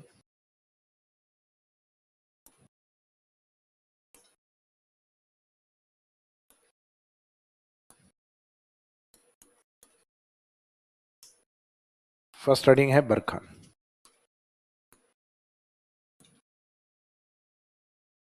बरखान जो ड्यून्स होते हैं वो कुछ इस तरीके के होते हैं, एक बार डायग्राम नहीं बनाना, समझना है सिर्फ। जैसे विंड डायरेक्शन है, तो विंड डायरेक्शन में जैसे जैसे मिट्टी इस प्रकार से क्रिश्चियन शेप में जमा होती है अर्धचंद्राकार आकृति में। कीवर्ड क्या रहा है इसमें, अर्धचंद्राकार। जैसे अपने राजस्थान के एक जिले की आकृति भी बताई थी आपको से करके। तो राजस्थान में अर्धचंद्राकार आकृति में बहुत सारी ज्योग्राफिकल कैरेक्टरिस्टिक्स, बहुत सारी भौगोलिक विशेषताएं। आप अजमेर में जाइए, पुष्कर की जो पहाड़ियां उसके पास में अर्धचंद्राकार झील है, पुष्कर झील। आप हाड़ौती में जाइए, बूंदी से लेकर कोटा और झालावाड़ की ओर पहाड़ियां फैली हुई हैं, अर्धचंद्राकार पहाड़ियां, जिसमें बूंदी हिल्स और मुकुंदरा हिल्स। हालांकि वो तीनों साइट एक साथ देखना पॉसिबल नहीं है भाई, आप चाहे कितनी ऊंची इमारत पे खड़े हो जाओ, तीनों डिस्ट्रिक्ट एक साथ नहीं दिखेंगे, बूंदी, कोटा और सैटेलाइट पिक्चर में देखोगे तब समझ में आता है कि अपने बूंदी, कोटा, झालावाड़ की पहाड़ियां अर्धचंद्राकार पहाड़ियां, जिसका एक हिस्सा बूंदी हिल्स है, दूसरा हिस्सा मुकुंदरा हिल्स है।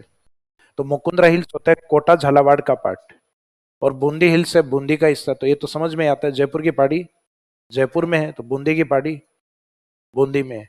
लेकिन कोटा झालावाड़ की पहाड़ियों को मुकुंद सिंह, वहां के मारावल थे मुकुंद सिंह, उनके नाम से, और दरा पहाड़ियों का नाम, दोनों का जोड़ा हुआ नाम है, जो कि अपने आप में एक टाइगर रिजर्व एरिया भी है, मुकुंदरा टाइगर प्रोजेक्ट और मुकुंदरा नेशनल पार्क।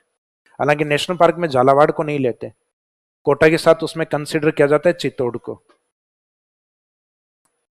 तो राजस्थान में अर्धचंद्राकार बहुत सारे पॉइंट आते हैं। अर्धचंद्राकार बालू का स्तूप barchan, crescent shaped dunes barchan, crescent lake Pushkar, crescent hills Bundi hills and Mukundra hills, and crescent shaped district Sikar. अर्धचंद्राकार जिला कौन है, सीकर। तो अभी यहां ड्यून्स की बात कर रहे हैं, तो अर्धचंद्राकार बालू का स्तूप कौन सा होता है, बरखान। अब इस बरखान का जो ढाल है ये वाला, जिस साइड से विंड्स आती, ये स्लोप थोड़ा उभरा हुआ होता है, जैसे अपने उभरे हुए लेंस होते हैं, ये वाले कौन से होते हैं? कॉन्वेक्स, उत्तल। तो इसमें जो विंड वर्ड साइड होती है, यानी पवन की सम्मुख दिशा होती है, वो उत्तल ढाल वाली होती है, कॉन्वेक्स स्लोप लिए हुए होती है। जबकि इसके अपोजिट आगे वाली जो दिशा होती है, उसमें मिट्टी अंदर की तरफ धसी हुई होती है। धसे हुए लेंस कौन से होते हैं? तो ये अंदर वाला जो ढाल होता है उसको कहते हैं अवतल ढाल। तो कई बार इसमें ये कॉन्सेप्ट भी ऐड कर दिए जाते हैं स्टेटमेंट के रूप में कि इसमें पवन सम्मुख विंडवर्ड साइड है वो कॉन्वेक्स, और लीवर्ड साइड पवन विमुख दिशा जो होती है उस साइड में कौन सा स्लोप बनता है? अवतल ढाल। इसके दोनों भुजाओं के बीच में जो चौड़ाई होती है बरखान की, वो अप्रोक्सीमेट 100 से 200 मीटर। 100 से 200 मीटर, यानी यहां से निकल के आप चाय पी के आते हो ना जिन थड़ियों तक, उतनी चौड़ाई लगभग 100 मीटर के आसपास। वापस आ जाओ तो लग अप्रोक्सीमेट 200 मीटर। तो इसका मीनिंग लगभग 300 फीट से भी ज्यादा डिस्टेंस है। तो इतनी भुजाएं होती हैं इनकी 100 से 200 मीटर के आसपास, फिर ये चौड़ाई में काउंट होगी। जबकि इनकी जो हाइट है, तो हाइट वाला ये एरिया पार्ट ये होता है इधर वाला, तो अपन हवा में नहीं लिख पाएंगे इधर, इस कारण उधर लिखा है हाइट, ऊंचाई। तो इसके चौड़ाई वाला पार्ट ये है। हाइट इसमें से एक एक जीरो हटा दो, 10 से 20 मीटर हाइट। और ये चूरू के निकट एक जगह आती है, चूरू भालेरी। क्या लेरी? भालेरी। तो चूरू भालेरी, ये हिंदी ग्रंथ अकादमी कुछ बुक में ये शब्द गलत टाइप हो रखा है, पालेरी लिखा हुआ है, लेकिन कुछ ऑथेंटिक बुक्स में ठीक भी लिखा हुआ है। तो कुछ एक में मिस्टेक है, कुछ एक में ठीक है, तो अपने जो ठीक है वो भी कंसिडर करेंगे, और ओब्लिक करके जो बुक्स है हिंदी ग्रंथ अकादमी में पालेरी लिखा, पालेरी भी लिख लेंगे, क्योंकि अपने को नहीं पता ना एग्जाम में बालेरी आएगा पालेरी आएगा। इसके बाद में जो एरिया प्रसिद्ध है बीकानेर में, करणी माता का एरिया, ये देशनो की तरफ। उसके बाद में श्री गंगानगर, जहां अपने थर्मल पावर प्लांट का सबसे बेस्ट एग्जांपल है सूरतगढ़। फिर कुछ अपने हनुमानगढ़ की ओर, हनुमानगढ़ एंड जोधपुर। तो जोधपुर तो सभी एग्जांपल्स में लिखा जा सकता है, लेकिन जब एग्जाम में ये ड्यून्स वाले सभी जिले वही दिए गए हों जहां पे हैं, तो मेन आंसर रहेगा चूरू। कि बरखान सर्वाधिक किस जिले में है? चूरू। ऑप्शन नहीं है तो फिर बीकानेर। तो कम से कम 3-4 ड्यून्स ऐसे हैं जिसमें 1 से 2 जिलों का सीक्वेंस अपने को याद रखना है, और सीक्वेंस में या लोकेशन में सबसे ज्यादा यही पूछा जाता है। इस कारण इस ड्यून्स की फेम बहुत ज्यादा है। ये जनरली जो कंपटीशन की तैयारी करने वाले मास्टर की जो तैयारी करते हैं उनसे तो पूछ लो, तुरंत बताएंगे बरखान का है कि चूरू में बरखान, क्योंकि उनको ले दे के सबसे ज्यादा जो टीला याद होता है वो कौन सा है? बरखान। क्योंकि सबसे ज्यादा तेज गति से शिफ्ट होते हैं, तो ये सबसे डायनेमिक ड्यून्स भी माने गए हैं, सर्वाधिक गतिशील बालू का स्तूप। और गतिशील बालू का स्तूप होगा वो डेजर्टिफिकेशन को ज्यादा बढ़ाएगा या कम? डेजर्टिफिकेशन सबसे ज्यादा यही करते हैं, सबसे ज्यादा नुकसानदायक ये बालू का स्तूप ही है। तो मोस्ट डायनेमिक एंड डेजर्टिफिकेशन में सबसे ज्यादा कंट्रीब्यूशन करने वाले ड्यून्स कौन से हैं? बरखान है। तो फेम सबसे ज्यादा इनकी है, लेकिन राजस्थान में ये ज्यादा नहीं होते। ज्यादा पाया जाता है पैराबोलिक, जो राजस्थान के सभी मरुस्थलीय जिलों में प्रेजेंट होता है। तो राजस्थान में ऑल डेजर्ट डिस्ट्रिक्ट, सभी मरुस्थलीय जिलों में पाए जाने वाला रेत का टीला कौन है? पैराबोलिक है, जो आकार में बरखान का अपोजिट होता है, opposite to barchan. Dunes are known as parabolic dunes, जिसमें हालांकि करो बरखान की तरह थोड़ा कम मुड़ा हुआ होता है। इसमें ये जो भुजा होती है बरखान में थोड़ी ज्यादा मुड़ी हुई है। बरखान में इस तरीके से होता है, उसमें ये इस तरीके से होता है। विंड डायरेक्शन इसमें अपोजिट होती है।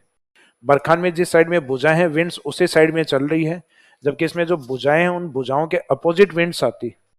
ये देखने में कुछ उस प्रकार से लगते हैं जैसे महिलाओं के बालों की जो क्लिप, हेयर पिन जो लगी रहती है उस प्रकार की। तो इनकी तुलना बालों की क्लिप से भी की जाती। तो ये मेरी तरफ से नहीं है, ज्योग्राफी में ही ये लिखा हुआ है। तो महिलाओं की बालों की क्लिप या बरखान के अपोजिट बनने वाले ड्यून्स को क्या कहा जाता है?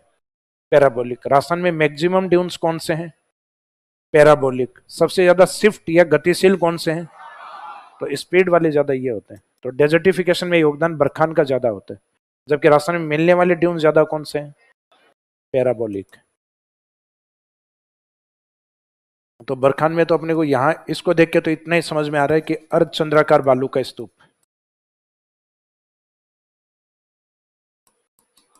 फिर एक ड्यून्स बरखान के बाद में इनको लिखेंगे, दो तीन एक बार ड्यून्स समझते हैं अपन। ये विंड डायरेक्शन है। विंड डायरेक्शन के सामने कोई अवरोध आता है, ये अवरोध या तो माउंटेन्स हो सकता है या हो सकता है कोई वेजिटेशनल पार्ट हो, यानी वनस्पति एरिया। यानी इन बैरियर्स के बारे में बताया नहीं जाता, सिर्फ ये बताते हैं कुछ बैरियर या अवरोध के कारण ये बनते हैं या विंड डायरेक्शन चेंज होने से बनते हैं। बालू का स्तूप के जो भी टाइप आपके सामने आते हैं वो दो ही रीजन से आते हैं। एक तो सामने वाला अवरोध किस प्रकार का है, तो उसके अकॉर्डिंग उसका स्ट्रक्चर बनेगा। या आपके जो विंड डायरेक्शन है वो कैसे चेंज हो रही है, अगर विंड डायरेक्शन बार बार चेंज होती हो तो इसका मीनिंग उसके अलग अलग भुजाएं बनती हैं फिर। तो इसका मीनिंग बालू का स्तूप की आकृति दो चीजों पर डिपेंड करती है, एक तो अवरोध पे डिपेंड करती है और एक विंड डायरेक्शन पे डिपेंड करती है। तो जब पवन की दिशा के समकोण पर या राइट एंगल पर, जैसे विंड्स यहां टकराएगी तो राइट एंगल बनता है, 90 डिग्री का एंगल बनता है। तो विंड डायरेक्शन के राइट एंगल पर जब कोई अवरोध आता है तो ड्यून्स उसके पास में बनना स्टार्ट होते हैं, क्योंकि विंड्स यहां से यहां टकराएगी तो मिट्टी यहां जमा होगी। तो मिट्टी पवन की दिशा में जमा नहीं होगी, अपने समकोण पे होगी, राइट एंगल पे जमा होगी। तो ये जो राइट एंगल या समकोण वाले जो बालू का स्तूप होते हैं जो विंड डायरेक्शन के समकोण पर बनते हैं, उनको नाम दिया जाता है ट्रांसवर्स सैंड ड्यून्स, अनुप्रस्थ बालू का स्तूप।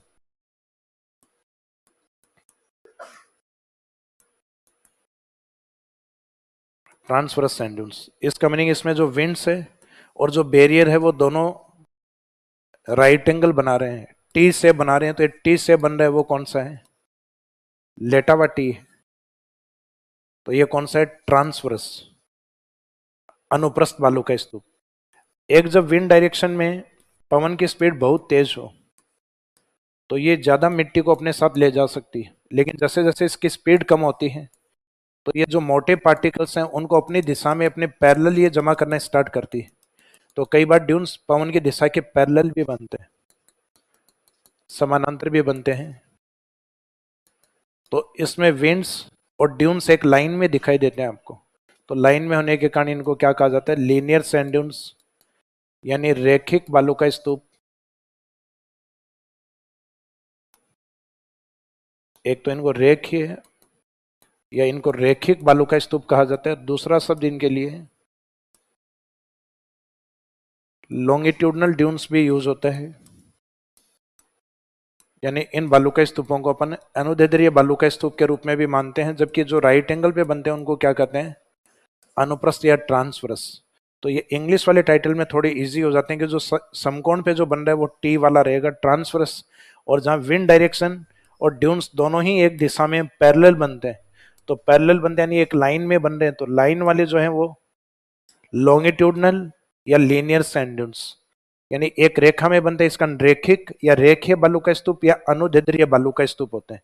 तो इस तरीके से ये बालू का स्तूप है, राइट एंगल वाले पैरेलल ड्यून्स, ये वाले ड्यून्स हैं ये राइट एंगल समकोण वाले ड्यून्स, और ये ड्यून्स जो होते हैं ये अर्धचंद्राकार। डेफिनेशन लगभग सब में सेम ही होती है, सिर्फ मिट्टी का जमाव जो होता है वो चेंज होता है। जैसे पवन के द्वारा मिट्टी का निक्षेपण, इसमें भी वही हो रहा है। जब पवन के द्वारा मिट्टी का निक्षेपण अर्धचंद्राकार आकृति में होता है तो बरखान। जब पवन के द्वारा मिट्टी का निक्षेपण राइट एंगल समकोण पर होता है तो अनुप्रस्थ। जब पवन के द्वारा मिट्टी का निक्षेपण पवन के समानांतर होता है तो रैखिक बालू का स्तूप। इसका मीनिंग ड्यून्स में मिट्टी का जमाव सब में हो रहा है, सिर्फ उसके शेप चेंज हो रहा है, एक में क्रिसेंट शेप, एक में राइट एंगल, एक में पैरेलल। तो अपने को सिर्फ ये कीवर्ड रटने हैं, कोई डेफिनेशन नहीं रटनी, डेफिनेशन सबकी सेम ही है। When the winds deposit of soil in crescent shape, barchan, at right angle, transverse, parallel to winds, longitudinal. जब अर्धचंद्राकार में जमा हो रहा है तो बरखान है, समकोण पे जमा हो रहा है तो टी यानी ट्रांसवर्स है, यानी अनुप्रस्थ है, और विंड डायरेक्शन के जब पैरेलल जमा हो रही है तो तब अनुदैर्ध्य बालू का स्तूप या रैखिक बालू का स्तूप। तो अब इसमें फर्स्ट हेडिंग अपनी बरखान। बरखान में पहले आकृति बना लीजिए इसके।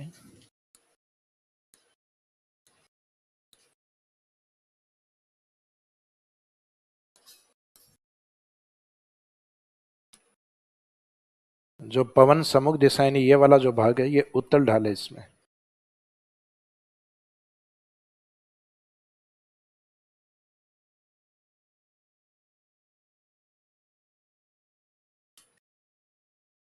जबकि इसके अपोजिट वाला जो स्लोप अंदर की तरफ जो बन रहा है,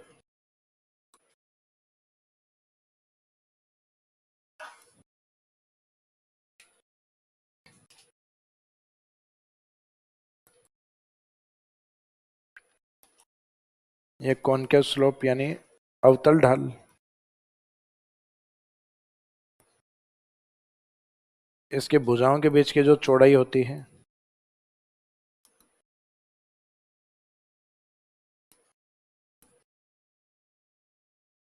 जो फैक्ट के रूप में, स्टेटमेंट के रूप में दे सकते हैं कि लगभग 100 से 200 मीटर। गलती से किलोमीटर मत लिख देना, वरना 3-4 जिलों में एक बरखा नहीं बनेगा। 100 से 200 मीटर, मीटर में है यूनिट्स। फिर इस बरखान की जो हाइट या जो ऊंचाई होती है,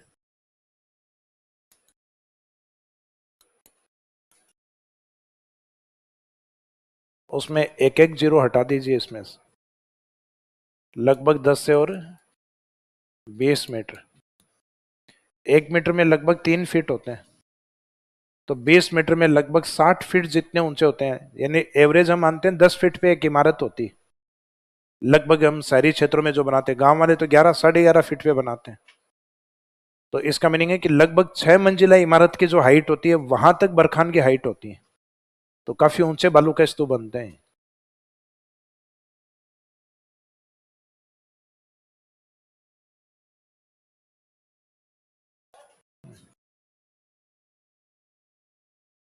हाँ, एक सेकंड।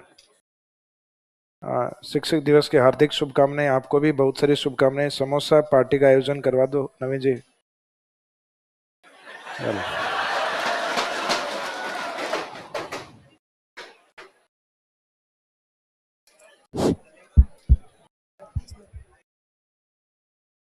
सर मैं ऐसे बोल रहा हूँ कि विंड्स का प्रेशर कभी हाई होता है कभी लो होता है, किसकी वजह से होता है? टेम्परेचर, तापमान।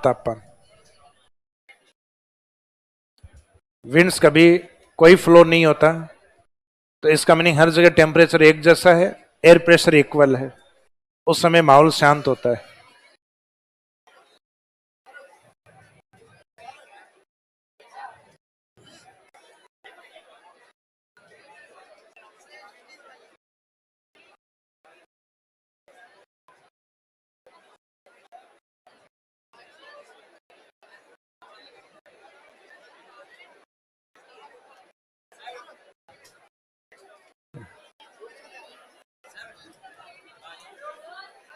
हाँ,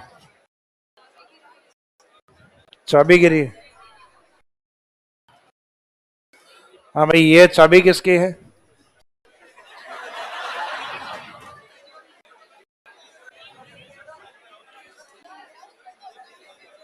ये जो भी है, बाद में 30-40-50 रुपए का नुकसान हो घर पे जाके